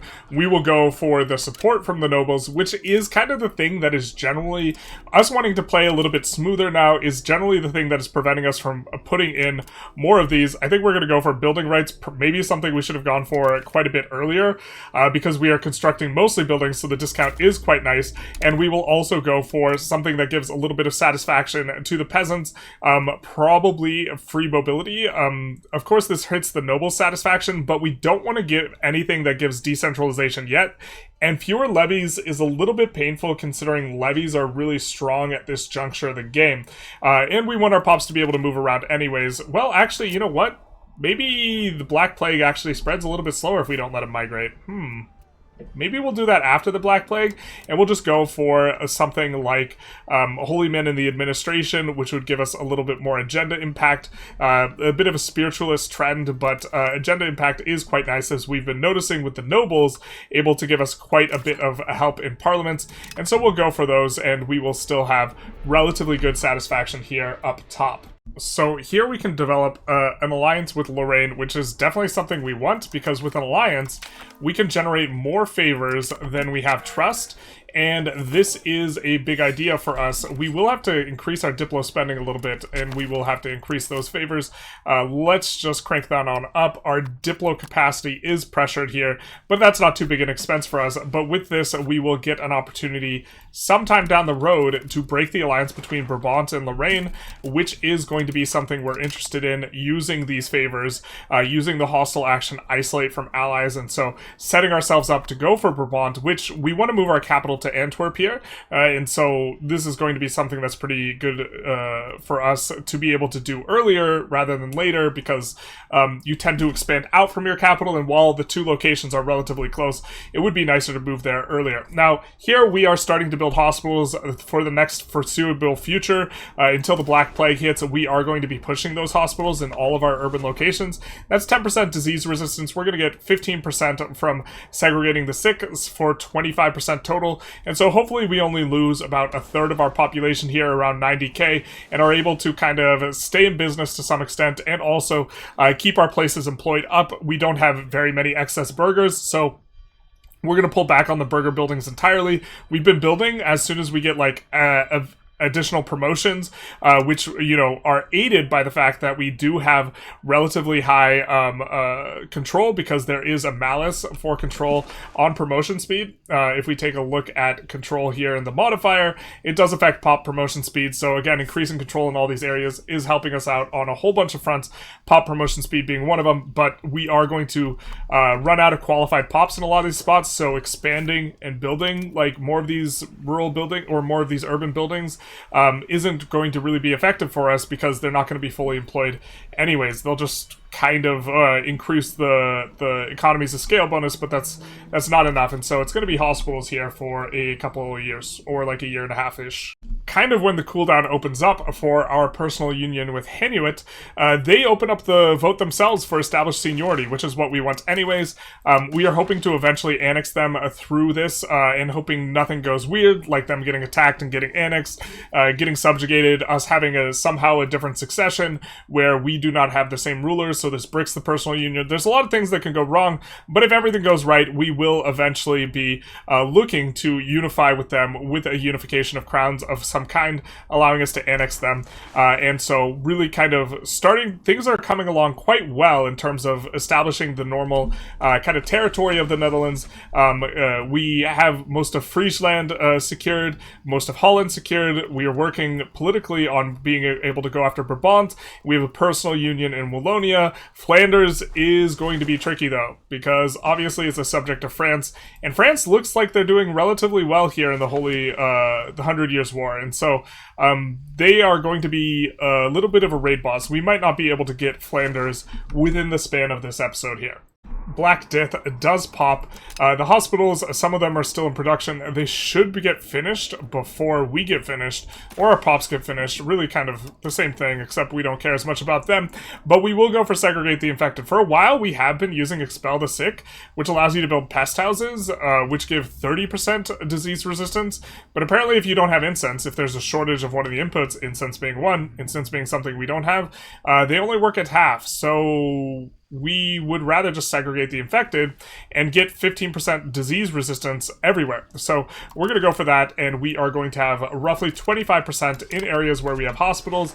It looks like we won't be able to put down... We are hoping to be able to put down a hospital in Utrecht and also in Zwolle. We didn't really get there in terms of the money by the time Black Plague got here. Black Plague kind of got here a little bit quick, and so we were hoping to build in our subject to prevent their guys from dying, because their guys will eventually be our guys. But it is looking like we're going to just have quite a bit of death on our hands, which, you know, par the normal, how things go. But we already have a hospital up there. We're working on a couple of hospitals in here. Utrecht is and Zwolle, or the hospitals would just construct too late, even though we have enough to build a hospital right now.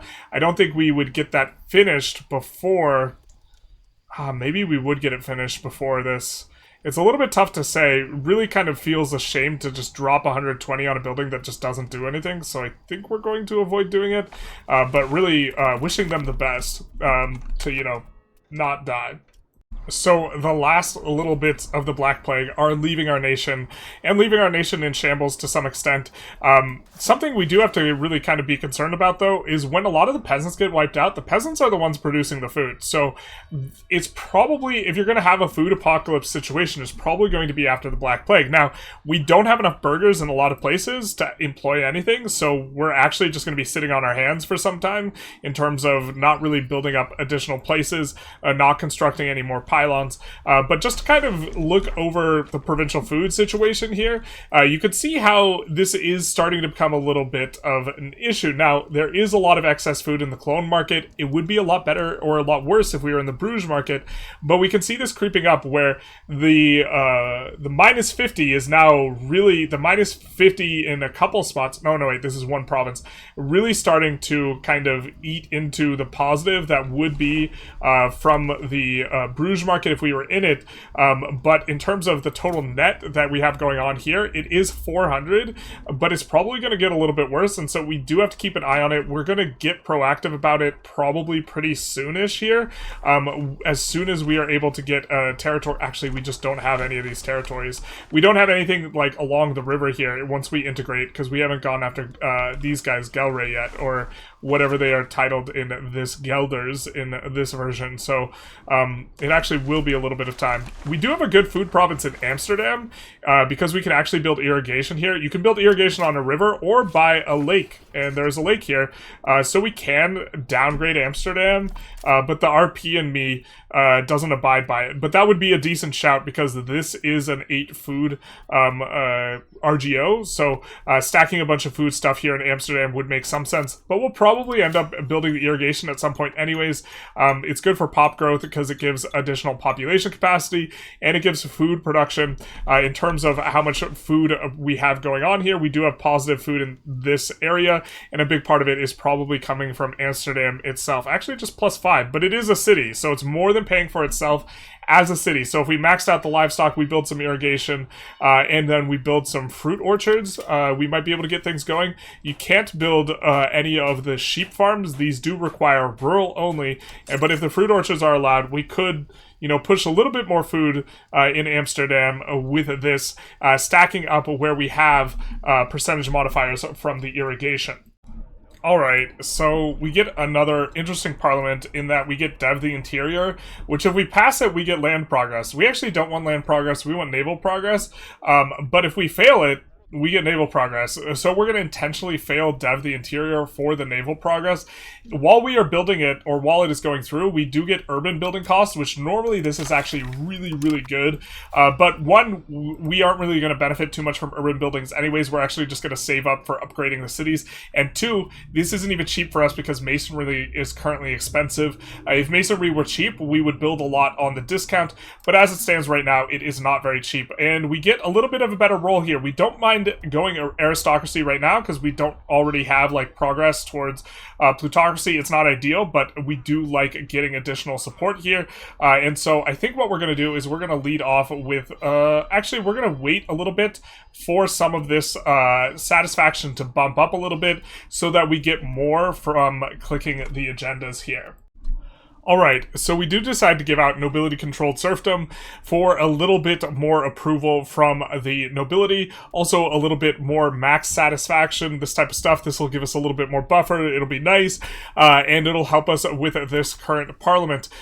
Also, we wanted to do it now, because that way we would actually benefit from the extra additional 1 monthly change that we are getting from Parliament, because it decreased the satisfaction of the burghers here. So, with that said, we are going to go aristocratic support and get started on what we are going to be doing here. Now, we can go to war again, but the wars aren't all that good. I think the best war for us was Cleves, where we get in on the Guelders anyways via Cleves, and it will be really expensive on the antagonism though. So I'm not sure exactly if this is going to be good because it's harder to get alliances. We're looking to play a little bit of a slowish small ball type of thing, where we are going to be needing this alliance with Lorraine in order to get after Brabant, and so I don't think we actually want to be declaring war. So what we're going to do here is we're going to, I think, request additional taxes, and it's kind of a little bit uncomfortable because we don't actually want the CB right now because we don't want to go to war right now, but we have a good opportunity to probably hit another 50% mark. We could go for humanist. I think we're going to peek behind door number 1, just see what else is on the burgher's mind, and it's a tax exemption, so I don't think we're going to push towards this 50%. We might be able to do it with traditional economy and preservation of communal values. That is almost enough, so as long as one of these have something good behind it, that would work for us.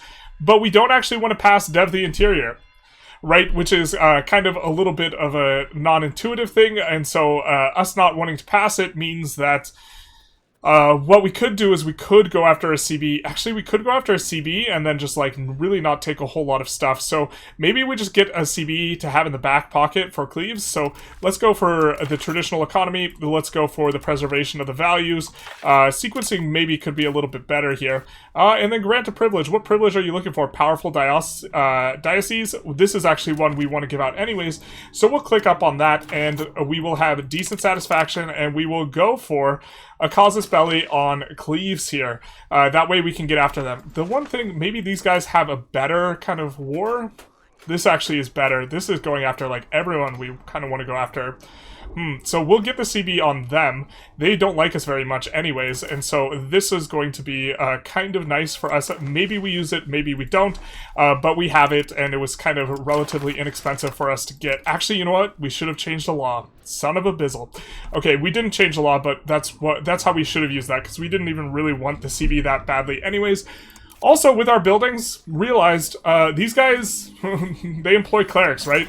So the fact that we have a bunch of dead burghers isn't going to matter to them because that's not their estate. So I think what we're going to do in terms of expenditure is do this and then look to upgrade cities once we get formal city rights in, and upgrade kind of the rest of our locations to urban, because the RGOs is a big driver of if you want to upgrade the thing or not, and the only RGO we really don't want to upgrade is like the dyes, but it's already upgraded, it's our capital, and the livestock, because it could be a good food location, but it's Amsterdam, we don't want to do that. It has a good natural harbor anyways, so it's going to be reasonably good, even once we move the capital to Antwerp, because you'll be able to get a lot of control there, so I kind of like it urban. So literally this entire swath of area, we want urban, and once we get more urban areas, we'll get more burghers, and we will have more food troubles headed our way. Alright, so to deal with the antagonism, we just start improving relations with Munster. We should have done this a while ago, if this was our intention. Really, they're kind of the only person with quite a bit of antagonism other than Brabant, which has a little bit, and we will declare our war. It's probably a pretty solid war. We probably ended up making the best decision, even though we thought it was not good and we should have law changed. This is going to be pretty solid. I think that we don't want to add too much in terms of opponents to the war, but we do want to go after Frisia a little bit, so maybe this is okay. We will be able to get food up there now that we have, places we're going to have food access through up there. And so this is going to be good for us. We insulted them first. That way we would damage relations. That way we would not eat a stab hit. And so we will will go ahead and declare this war and start raising the roof. And by the roof, I of course mean all of our levies. So we'll raise all of our levies. Notably, we have less than we did before because the Black Plague has ravaged through our territory, but this is kind of just the way it rolls. And then we will look to occupy them kind of as quickly as possible. Going to be going after Guelders, Frisia, Zutphen, kind of the whole shebang, really trying to make goodish borders in terms of going after Friesland, Holland, and these types of things, maybe not needing to go after the Rhine, but I think that just generally speaking, what we're going to want is going to be suing for peace via getting, let's take a look, subjugations if we can, and so this is probably going to be what we go for in a general sense. It's cheap enough on these guys, it's going to be cheap on these guys, cheap enough on these guys, and so we should be able to get actually a pretty big chunk of what we're looking for here. Just on the eve of us, you know, in May, we are going to start the annexation on these guys when we are able to at first, or not in May, in 5 months, once we have enough diplomats to be able to pull the trigger on that. Well, this is an interesting development. I guess we're going to play nice with Brabant now, considering we have a marriage union with them. Was not expecting that, and they have grown a little bit, so I suppose we kind of high roll that situation, except for, actually, yeah, I think when she dies, this is going to break apart, and it's not going to be a full-on personal union like we have with Hanuit now. This is just a temporary thing, because I think that I have a sneaking suspicion that they have a different heir than us. So, no, this is our heir. Huh. Well, if that goes good for us, then I guess we get Brabant. Kind of super freezies, good dealsies. We just will have to make sure we kind of play nice-ish in this police deal here. So we might not be able to fully subjugate all three of these guys because it's just too much infamy. We are increasing, or rather, too much antagonism. We are currently going for trying to make it so that no one who could possibly join a coalition against us will, because this will break our ability to do some diplo and some alliance stuff. And so we're improving relations with these guys. We're improving relations with Cleves, which is why they have fallen down so much on kind of this antagonism branch. And so we're going to continue to do that with some of these guys. And also it's going to take us quite a while to siege down this place anyways. But the other members of the war aren't really moving around too much. They're interior over here, and so we're content to just siege this and just wait for them to come, because currently nothing is really happening. I guess they just don't want to get involved. Something like this, we smacked around the armies a little bit, and now it's more of a little bit of a waiting game here. Also waiting to build up our cities before we spend more money. So Brandenburg offers us an alliance. I think we're just going to say yes. That way we can start generating a lot of favors with them and have this be fine in case things go well. And if things go badly, we just break the alliance, and this should damage the relations anyways. So that will be fine as well. So however this shakes out, it's going to be a little bit interesting. Frisia, the siege is going relatively well, getting some really lucky ticks to make this take quite a bit less time.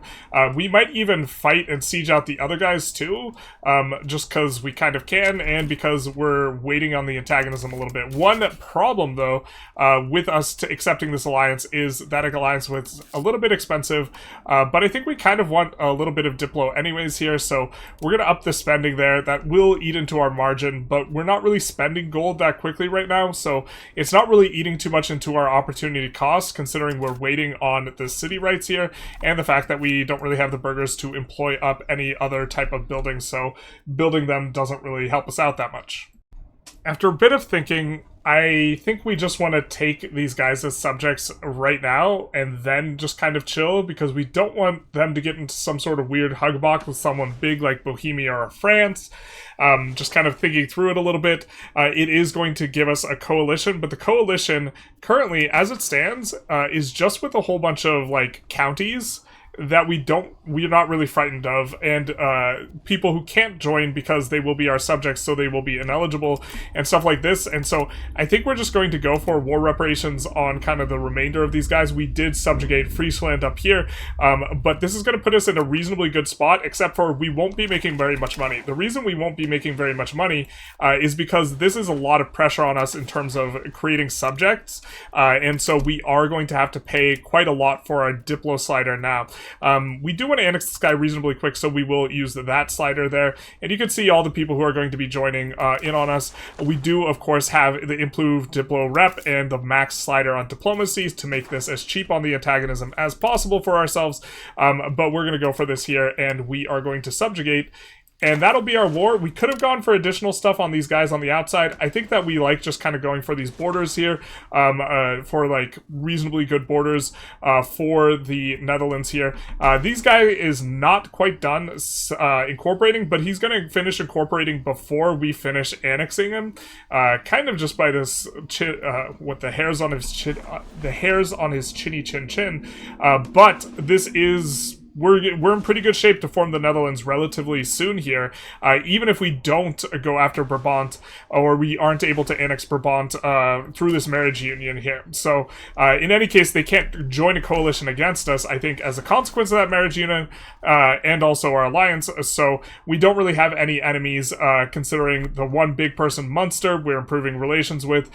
Things will be fine there. Cleves, things will be fine there. It's really just these small guys, and so we're now in kind of an uber chill mode, and just going to be waiting around, looking to eco up, and even leaving our slider on maxed out, we're still in kind of okay shape. I don't think we can slide it down too much without getting disloyal subjects. You can see there we are over the diplo cap, and we will get disloyal subjects, so we do have to pay for a relatively expensive slider, but that is going to be fine enough. We also do want to change our cabinet action back on over to increasing province control, just kind of increasing whichever one's the lowest right now, and swapping it around as things go. This is just insanely effective, especially if we only have 2 provinces, which we do. We will eventually stop doing this. I think it's kind of a little bit of a nonsense interaction, but the fact that we're able to just maintain such high control in areas where we have no business maintaining such high control, like we have 91 here, it should be 52, and so we're getting like double the usage out of our territory. Really, really valuable, really powerful. Yeah, let's keep going. Alright, so the timing on this is a little bit off. We don't really need the food province just yet, but you do want to have it ahead of time, and the one we're looking at is Teal here, which is now property of our subject, and we're not going to annex them anytime soon. So what we can do is we can actually seize territory, and we're just going to take this province for ourselves, or this location rather. This is going to make him upset. We'll improve relations. He'll forget about it. He won't care about it later. And so what we're going to be doing here is we are going to, first of all, we have wheat. And wheat is really key because wheat is an RGO that has a base food of 8. In the old world, you have wheat and cattle, which are 8+, and then rice, which is 10 of food. And so all these 8+ food things are going to be a really great basis, because if we look at how much food is being produced here, we're producing 32 food, and we are getting quite a bit from subsistence agriculture, right? Around a quarter, and then we are getting 3/4 from this wheat here. So this is providing us a really strong basis for food. And then if we take a look, that's plus 32 total just from this location. If we take a look at our provincial food, it hasn't had a chance to go on up yet because we just stole it, but we are getting a food productivity of 29. Really, this should be updated. If we wait a month, this should update with kind of a new thing. We do want to have a little bit of a baseline. It is a core province for us. It is getting plus 32. Okay, now let's focus on what we can build here. And the whole idea here is we want to stack as many flat food modifiers and percentage food modifiers as possible. So we're going to queue up one of each of the things just to show it off, because this is how you avoid the food apocalypse. The first one is irrigation, which is going to be giving a little bit of... It's going to be giving us not notifications on what it does. Hello, hold the phone. Okay, what it's going to do is it's going to give us 1,000 additional pop level and 5% food. It's just not showing it in the UI right now for whatever reason. We're also going to go for a farming village, which is going to give us a 4% food production, but it's also going to produce half a cattle. So this is going to be 4 flat food, and so this is going to help as well. And so we'll add one of these, and then we are going to come in with the raw material production here.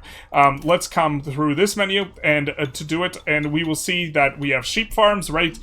These are producing not so much food, food of 5, and is producing half of 1, but the wool is going into our textile industries, which is really the industry we're building a whole lot of, so this will make those industries more profitable, so let's slap down 1 there, and then also, we do have overlap. I believe grasslands, farmlands are going to have overlap where you can build both a fruit orchard and also a sheep farm, and so we are going to be able to build a fruit orchard there as well. And so now we have 5 different things we have in here that are giving food, right? We have the 8 base food. We have base food of the fruit orchard, which is only giving a third of this, so it's really not giving that much food. So the fruit orchard is going to be the thing we push last, because it's giving a third of a fruit, which only gives 4 food, so like 1.3 flat food. This is giving half of a wool, so 2.5 food, which is going to be a little bit of food. And then we have our percentage multipliers here from this giving 4% food production and 4 flat food, and also this giving us a tooltip where it doesn't tell us what it gives. Oh, there it is. The 5% food production and the population capacity, which is going to help out with population growth anyways. And so all of these combined will allow us to produce as much food as possible. So right now we're at 32. We'll check back in later when all of these have finished to show just how much food, or just how big a food come up we have gotten. We also incidentally got a food tech recently, and so that's why this is down from 48 to 44. And so things are looking a little bit better from the perspective of our food here. Alright, so we get the formal city rights, and we go to take a look at what our cost is going to be. We should have kind of preempted this. We see that lumber is expensive. Womp womp. So we add some lumber in here in our subjects, which is going to be pretty nice. We don't really care about getting it to our tax base. We really just care about getting more lumber into the market. And if we take a look, we can see kind of just how much lumber we need to push. We need to push back however much burger imports are occurring, and get kind of an in excess of this. So we are going to need at least 4 or 5 lumber mills to start pushing down the price by having a supply that kind of exceeds the demand here, which will allow the lumber to stockpile. So I think we might need to add a couple more of these, but we are going to look to bring down the price here of all this. Really? They go all the way down there? Alright, fair enough. We are going to look to bring down the price here of lumber before we upgrade, because our city upgrade's pretty expensive, and so getting the additional 10% discount is maybe worth waiting for. We have 30% off here. We would like an additional 11% from collapsing this price, because all the prices together will collapse it 33%. Currently, we're getting a 21% collapse, and then we'll have in the kind of middling 200s in terms of our overall cost to upgrade to an urban settlement, and then we'll probably be upgrading all of this except for the food province. So the food province, really kind of the way you want to think about it is the food buys you urbanization, in the sense that if you urbanize too much and you don't have enough food, you get starvation, or your pops, you have to buy a bunch of food, and this just absolutely cripples your economy. And so by building food, you are then able to afford to urbanize, and so this location is going to pull a lot of weight in allowing us to have mostly urban locations, which will be able to develop economically. And so this is going to be nice for us. We also, of course, do have a little bit of a chance to pick up an advance, or some advances here, and we kind of already picked up what we really wanted, I think, on this side of the tree. We could go for a little bit of literacy of clergy. It will help with us assimilating, but we're not really having assimilating issues. We don't want to pick up the Catholic tech, because we will eventually want to get off of it. I suppose we could go for the flat stab investment, and that'll be fine enough, but after that, let's go for the proximity. Actually, let's go for the Mediterranean galley into the proximity cost, so we could start working on maritime at least a little bit with the galleys. Actually, no, forget about the galleys. Let's go for the proximity cost here, and hopefully maybe we are starting to spread institutions a little bit better. You can see they are starting to pull through. We are not really getting much banking spread to other, a little bit of banking spread to Paris, not enough, and we are having difficulty establishing imports into Cologne to be able to get them spreading it. Where is that location? Not even sure where the location is here, but the issue is we are having trouble getting banking to spread here. Wow, did it reset? This guy pressed a parliament action that bricked the progress here. So that might be a little bit of a struggle for us, and we might have to satisfy ourselves with getting for our second tree, not Renaissance, not banking, but instead professional armies. But that's fine enough. If we were ever to fight France, we definitely need to have pro armies first. So for our parliament, a gravel road network's a bit of a ubiquitous one. You really want to do this pretty aggressively on all countries because it gives you plus 10 centralization. We're currently at 43 decentralization, so after this, we will hit the absolute ceiling of where we can trend. So we'll go for expand a gravel road network. We currently have an expansion of 50 or 0.55 base. With the parliament is 0.65, so we're going to pass up 0.55 and we're going to be trending towards something else. For our centralization, what we're getting right now is quite a bit of crown power, a bit of proximity cost, really, really strong. And so we definitely want gravel road to actually pass. We don't want to focus on land. We do want to focus on naval, so we can maybe get a few kind of peaks behind the curtain here. We do want a plutocratic movement. We're going to make sure that we can hit plus 100 before we actually expend here. And I think we don't want to go to war. I think we have too much antagonism right now, and we don't really have a good target considering we may get Brabant for free. We're kind of trying to expand on theme, not necessarily expand in all the places we possibly theoretically can, although Cologne is kind of an interesting one conceptually. They are allied with Brabant, but we have this CB from our subject, but it'll brick... Oh, wait, those are our alliances. So maybe we go through with this, but we don't actually need the parliament to be able to do this. The reason we would do this is actually not to take anything from them, but only to take the market from them. Take this over and bring it back home. But with that said, maybe a little bit premature on that anyways. And so we need another 9% support. The nobles are getting a little bit angry at us. We can go for a law change here. So we're actually going to take a look and try and find a law change we like. So we do want to get off of our mining law onto a burgher-controlled mining because we want to develop plutocracy in order to swap republic. But we do want to make use of this discount before we do so. So that's going to be next parliament. But we can switch our cultural traditions and go after civil society for an additional max tax on the peasants.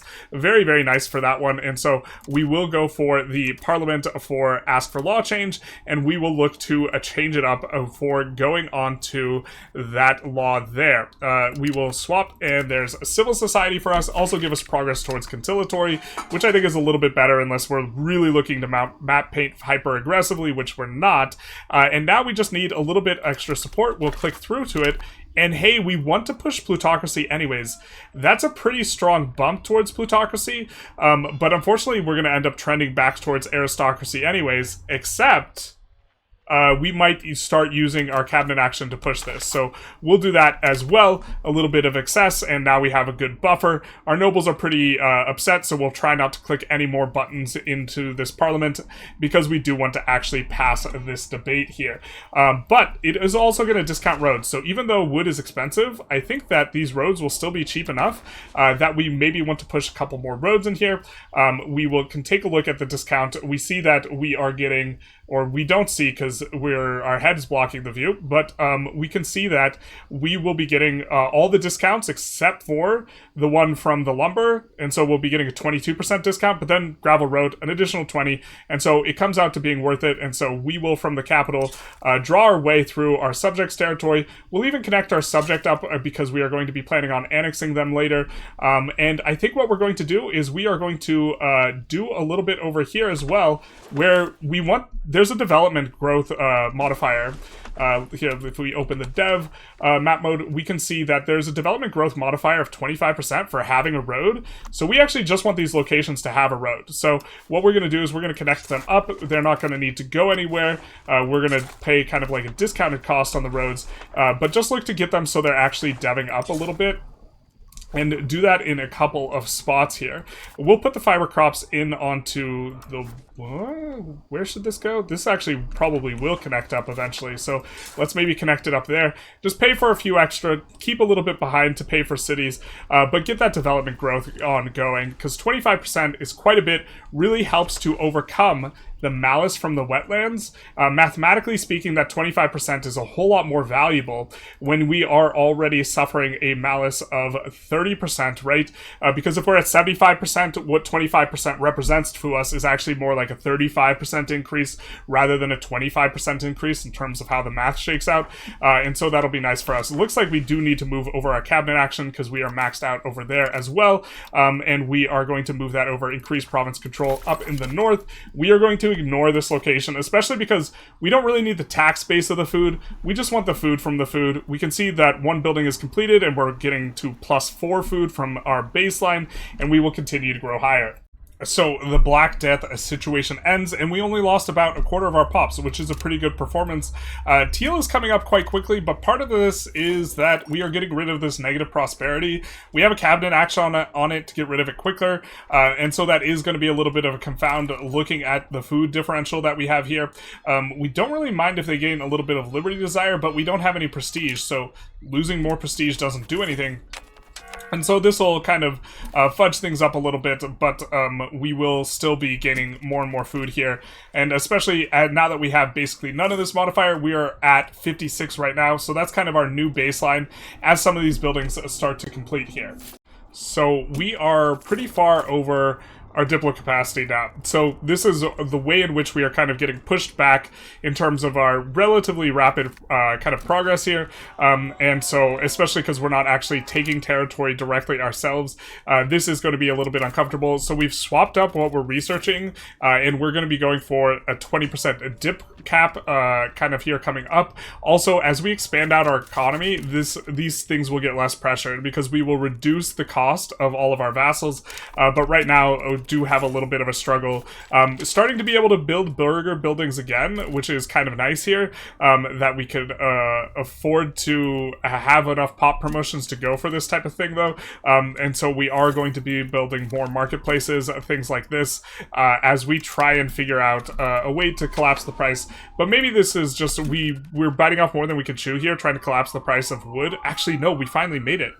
There's no more burger imports and an even market. So there's even burgers exporting. So the prices are going to fall down. So call an ambulance, but not for us. Call an ambulance for anyone who thought we weren't going to get cities. And so kind of coming into the urbanization map mode, we can take a look and see even if they are starting to fall. As the months pass, this should get less and less expensive, or sorry, less and less expensive, that's right. We don't really care about art because it doesn't matter. And so this is going to be nice for us if we can get this to start coming on down. And okay, it's going down a little bit. We're also making progress with our personal union laws, looking to push the policies further and further down towards unification. We have to wait for a leader death for this to really kind of have an effect here, but it does look like we have, with Brabant, the correct person in line. Oh, nope, we don't. This is our consort in Kingdom of France, and it's our ruler's daughter. Womp womp. We are going to be losing this marriage union. So that's something we have to keep in mind and be aware of. I don't think we've improved relations with them, and so this will be fine. Once we break an alliance, we can eventually go after Brabant here. Just kidding, just kidding. The boy is still the heir. Was about to break the alliance, because the alliance is actually putting some pressure on us diplomatically. That's part of why we have too many relations here, is that alliance. But it is, heir is still in here. He's still the boy, who will hopefully live. We finish annexing Friesland, which is going to help us out. We already have this land cored up. It looks like we maybe have to accept these guys, Westphalian, which I don't think we really want to accept Westphalian. I guess there's a decent chunk of things there, but that's actually going to be a relatively hard culture to accept in terms of cost. It is going to be costing us, actually, no, not a lot. Interesting. So we just need more of it in order to accept it. To that end, and also just kind of the next logical place for us to annex, is we are going to go after Utrecht. If we had a lot more culture, or we were way bigger, we could annex 2 people simultaneously, but we get a malus for doing that, and so that's going to be a little bit much. We do go for, we pull the we bite the bullet and we don't end up collapsing the price of wood as much as we would like, but still urbanize a couple locations, because we do want to be able to build those sweet, sweet textile mills. And so this is going to be nice for us. The burgers will start promoting, and then we will be able to build up. We do have an advantage for building those, and as you can see, they're even still like one of the more profitable things that we can build here. They are a little bit on the cheap, and so we will go for them in both the locations. I think that we do need to build some paper on up. I think we're going to expand it where we already kind of have some of our stuff expanded out. Like, we already have a level 4 tailor here, so we're wanting for good expands here, so we're going to go for the paper here and get started on bringing on up these new urban centers. Just to look at our urbanization map mode, you can see that we are more urbanized, and a thing that is important to realize here is that's going to give us a minus 20% food production malus. If we take a look at the rural area, they have a food production bonus. So we go from like 110% to minus 80%. That's like nearly minus a third. And so if we look at the provincial food, we can see that now we're at minus 308. So minus 308 in this province now that we've urbanized 2 of them. So this is really how you run into problems with the food. And so this province is really going to help us to carry us. You can see this is the food bonuses. This is plus 92%, plus 30% for all these other locations. And in terms of the food, I think last time we checked in, we were maybe at 50. These buildings have finished building. They're almost fully employed. We don't actually have full laborers over here. And we can see that, hey, we're in pretty good shape here in terms of the amount of food we're producing. We probably do want to keep pushing the farms, but all of these will be multiplicatively effective with each other, and so we can get hundreds of food being produced just in this singular location, able to support us urbanizing just an entire province over here in southern Holland, which is exactly what we're planning on doing. Alright, so we roll Dev the Interior on our province again. We actually cancel these constructions and then requeue them. That way, because we have this 20% discount now.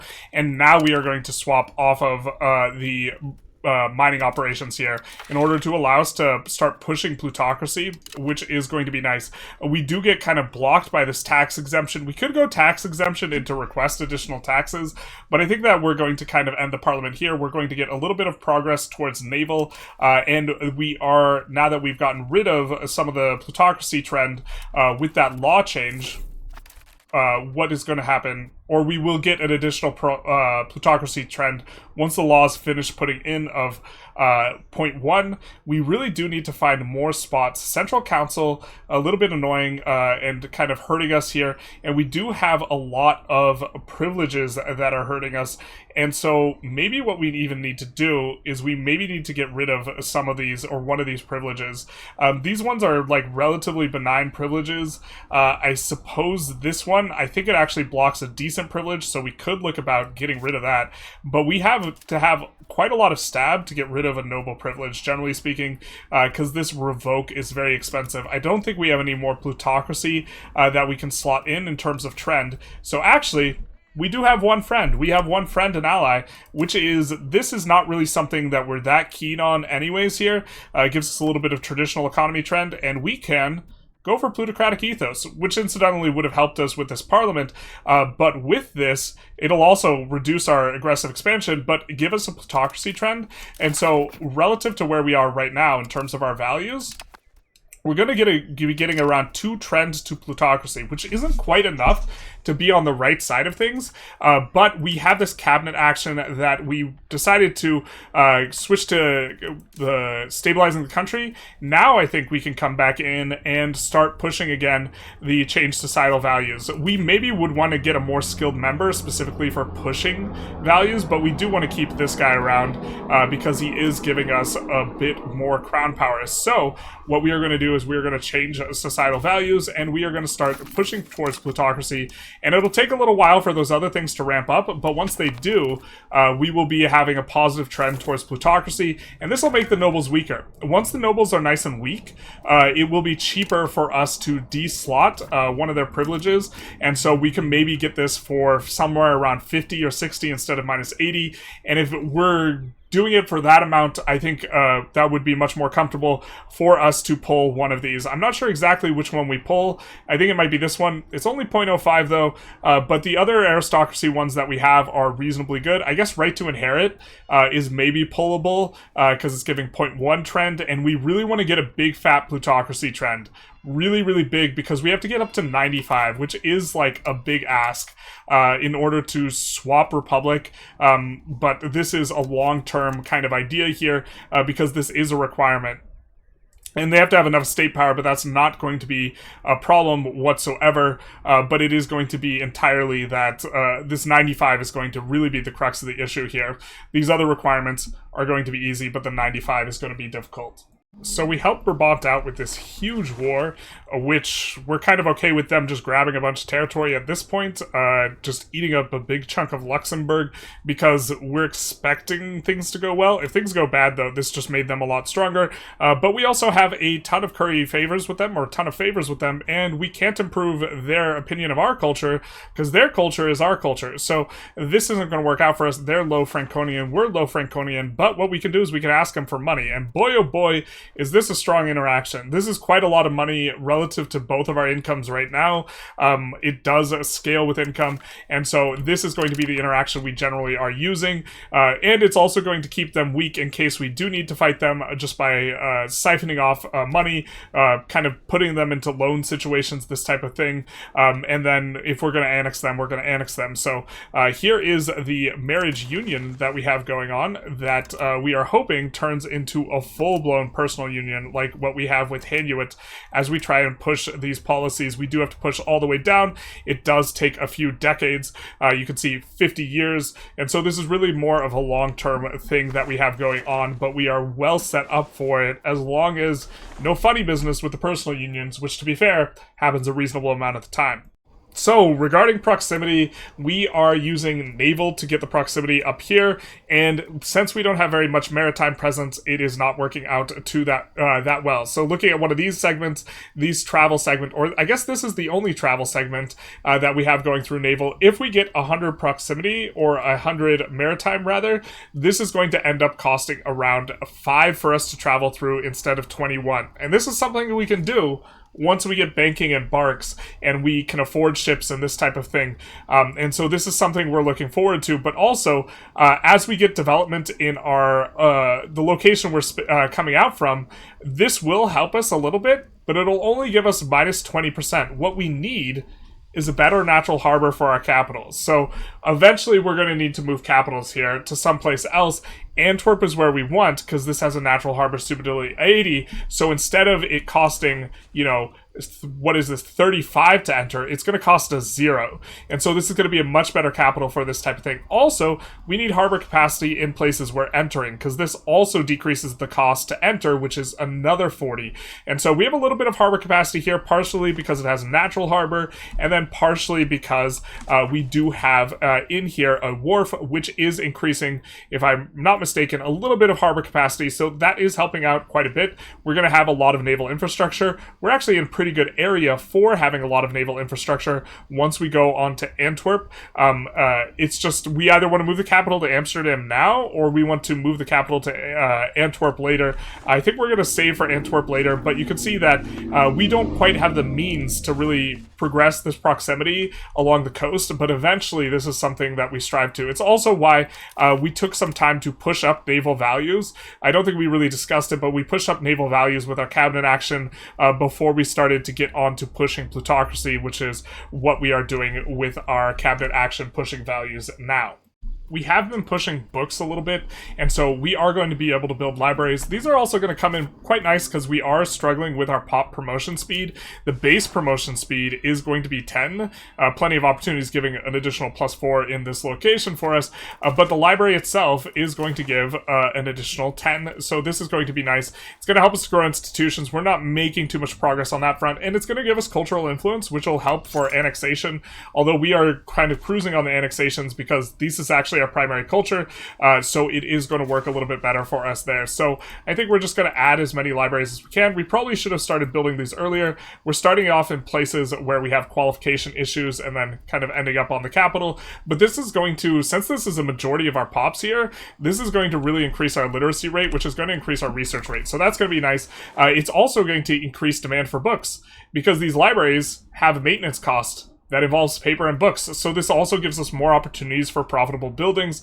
And so all of this is going to be pretty good for us as we kind of start to stall the economy out a little bit, in terms of we don't really have demand or sufficient demand to have a lot of really profitable opportunities. Remember, at the start of the video, we had opportunities for buildings that were giving us +5, +6, +7.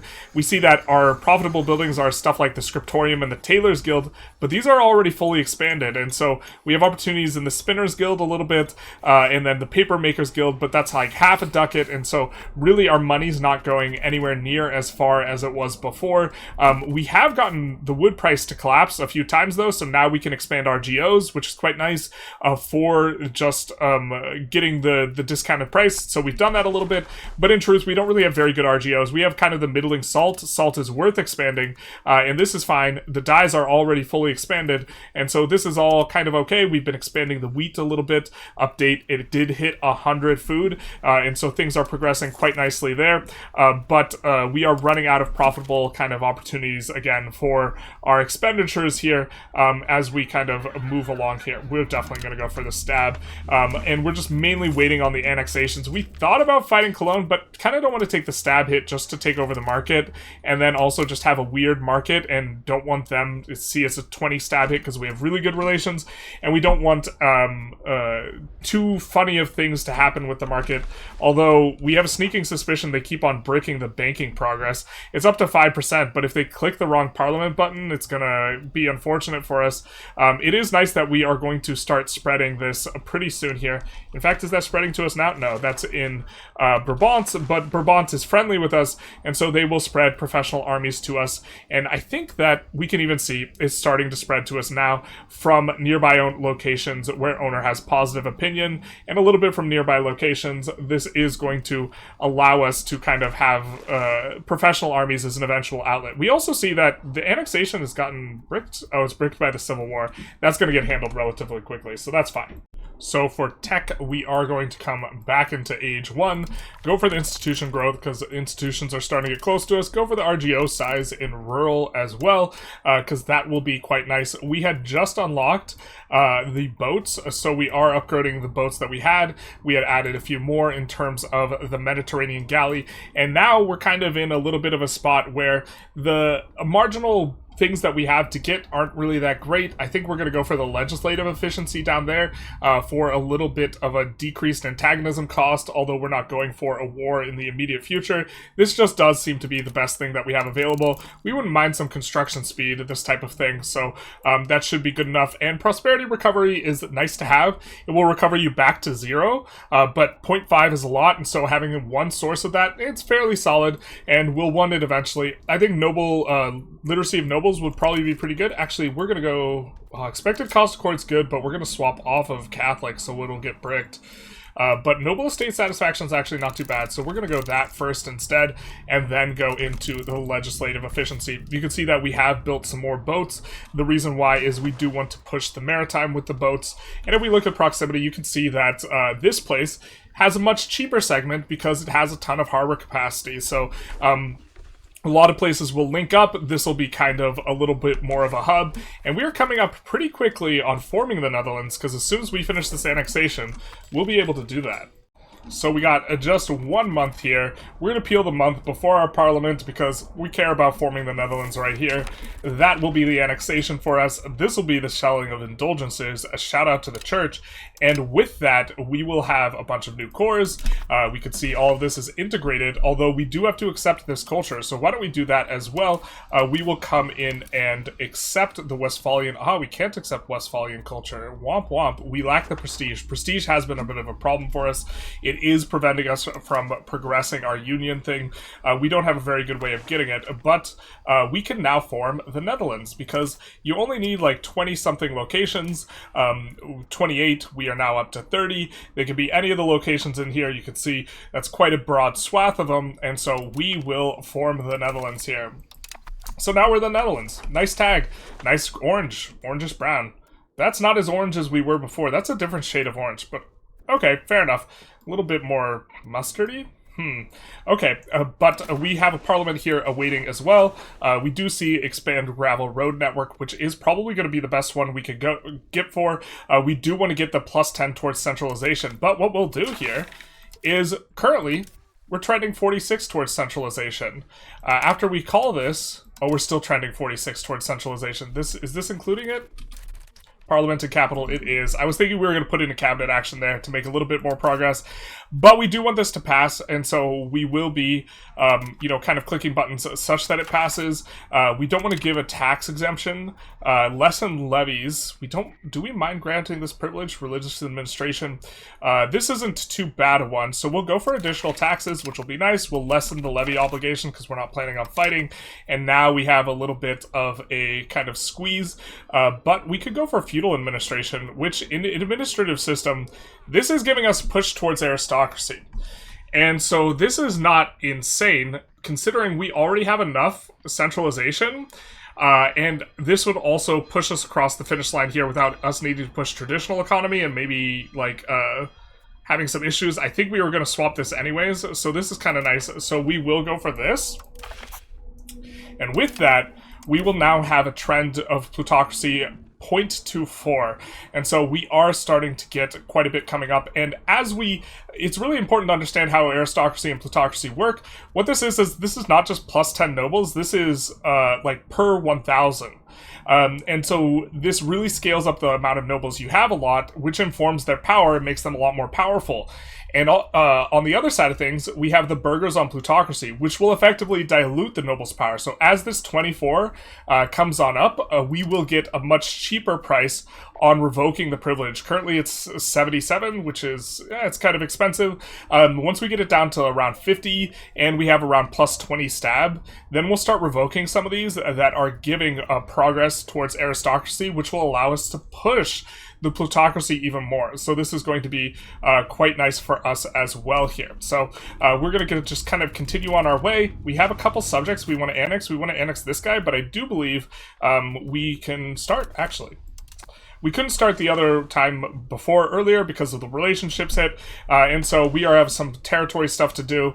We're hoping that we get some source of prestige so that we could accept these pops, so we could core this territory as well, but things are looking up, and also we have more opportunities for profitable things that we can do, like expand out the wool, which is an input for all of our textile industry. So this is fantastic. Now that we have access to this, we're going to be pushing stuff like that. We don't have a ton of wool. We have another source down here, but really a lot more stuff going on, and we kind of have accomplished the start for the most part. We are going to continue playing because we do want to get in the first 50 years, but we did it in 1370, so what is that, 33 years to form the Netherlands. I think a pretty good showing here, and so I think this is pretty solid, and we have personal union coming up, I think. Considering I think we have the same heir, that we will get the full personal union over Brabant at that point in time, so we almost have even all of this to be like annexed relatively quickly. We could go for some wars, we could go for something like Loon, and maybe this is, we just can't generate enough. Unless we go for the tax exemption. Maybe we do that and then go after Loon, this type of thing. Our antagonism has come down, so it's basically all gone. And we're in fine shape, and we can kind of go after people now. So we'll have a little bit of a think about that and maybe do that. We are really dependent on events here to get this prestige. We have two kind of expenditures we want to do. We want to make sure that we can, if we're progressing the union policy, we are. This does take 5 prestige. And then we also do want to accept this culture. It's going to take a couple of pips to accept the culture, but we are going to get them to tolerate it. And we need just one more to make them accepted. We need that 5 prestige there, but then all of this territory will also be cored for us. So we get about a 1k building spree here, building up in some of the rural areas that we've just taken, stuff like markets on the outskirts, stuff like cloth, more inland, making taking care to build cloth where we have wool as an input, so we will have a little bit extra production efficiency, and also just a huge sprawl of roads, making sure that every place is connected, every place has a road, that way we are getting the dev growth. Just kind of a pretty big spend here, now that we have opened up our opportunities for profitable buildings. Also, we're just generally kind of making a good amount of money here. Things are feeling pretty good. We're only really paying for cost of court. We're not going to accidentally have our fort maintenance slider up, and we can pull back on the Diplo spending quite a bit here because we are no longer really pressured in terms of Diplo capacity. We're using a little bit. We have a couple alliances. To be fair, we can get rid of this Lorraine alliance and maybe look to just rake this back a little bit. The Lorraine alliance is maybe not too useful for us. We just want to make sure that we get at least 50 favors out of them, and then improve our cultural relations, and then probably tooted and booted. To be fair, we could also ask them for money, but they don't have enough money to give us, and so we have a nice biggest spend coming in. We're probably going to look to upgrade some towns as well. There's some good locations that make a lot of sense to upgrade as towns, and also we're not going to upgrade this Nijmegen, because we're going to turn this into a breadbasket location, just like we have this as a breadbasket location. Remember, it used to be like 36 at the start. Now it's 140 food just from the singular location. If we take a look at the provincial food, it is pulling a lot of weight to, offset the fact that we're minus 700 here. And so this is going to be really important. And actually, this is even a little bit spooky. That's kind of a lot. That might even be enough that the market is kind of under a little bit of strain. Yeah, only plus 230. Only a plus 230. So we actually kind of got to get cracking on making sure that we have some bread baskets available. Also just kind of wanting to show off the fact that, hey, this is what happens when we stack a bunch of these modifiers. We're getting 220% of the food, whatever the flat food is, versus a lot of our other locations, 140%, this type of thing. And so we're going to, in here, also look to push up stuff like the wheat and get going on... Ooh, we forgot to even build this in the other one. The good old windmill that gives an additional plus 10%. Solid enough, but we are going to be pushing these up and getting this place going as a food province as well. Also, we have built a few bridges. This isn't a building that we've really highlighted, but it is going to help with the proximity cost, allowing us to project more proximity in here. You see, we're not getting very good proximity, but we are just barely getting in there. And so the roads and bridges and this type of stuff will help out with all of that. So we turned all the granaries back on because we do want to get food storage, which is going to smooth out any food issues we have if we have a lot of food storage. But more importantly here, actually we're going to wait until the masonry comes up back down in price. More importantly here, we want the pop growth. If we take a look at the pop map mode, we could see one of the things that is going to be giving us pop growth is going to be large food storage in province. We want to keep that up. That probably wasn't turned on at all until we turned these back on, all these granaries, and so they do eat quite a bit of masonry, so we've had to add a bit of masonry, and our masonry is expensive, why we can't build more granaries, and so we will be doing this to try and facilitate things. We have a lot of money, we have good income, now what is going to eventually be throttling us is going to be pops, and so we want to be pushing these. Importantly, we are pushing these in provinces that have clay. The reason being is that clay is an input for all of this, and we have two huge provinces with clay. We have the South Holland province and this province over here. So this is going to be where we build these. We also have this province over here, and we could even add a little bit into there, but that is still our subject. It'll be ours soon enough, but really a lot of clay provinces really smooths this out in terms of pushing the masonry up. Alright, I think we're going to call it here. I know I said first 50, but one, this episode is really, really long, and two, first 40 does also have the advantage of alliteration. We have played 40 years in the game. We formed the Netherlands in 33. We discussed and talked about the food apocalypse and how to solve it, get these issues out of the way ahead of time. This place isn't even fully built up, and it still has 100 plus 161. This place is going to be built up as well into kind of one of these food bank provinces, and we are going to be able to supply the market quite well with all that and avoid any food issues that are kind of standard fare for the Netherlands. Now, to be fair, we don't have that good of market access, and also, I think we should have handled this a little bit differently. I think we should have just fought Cologne way earlier and just taken their market.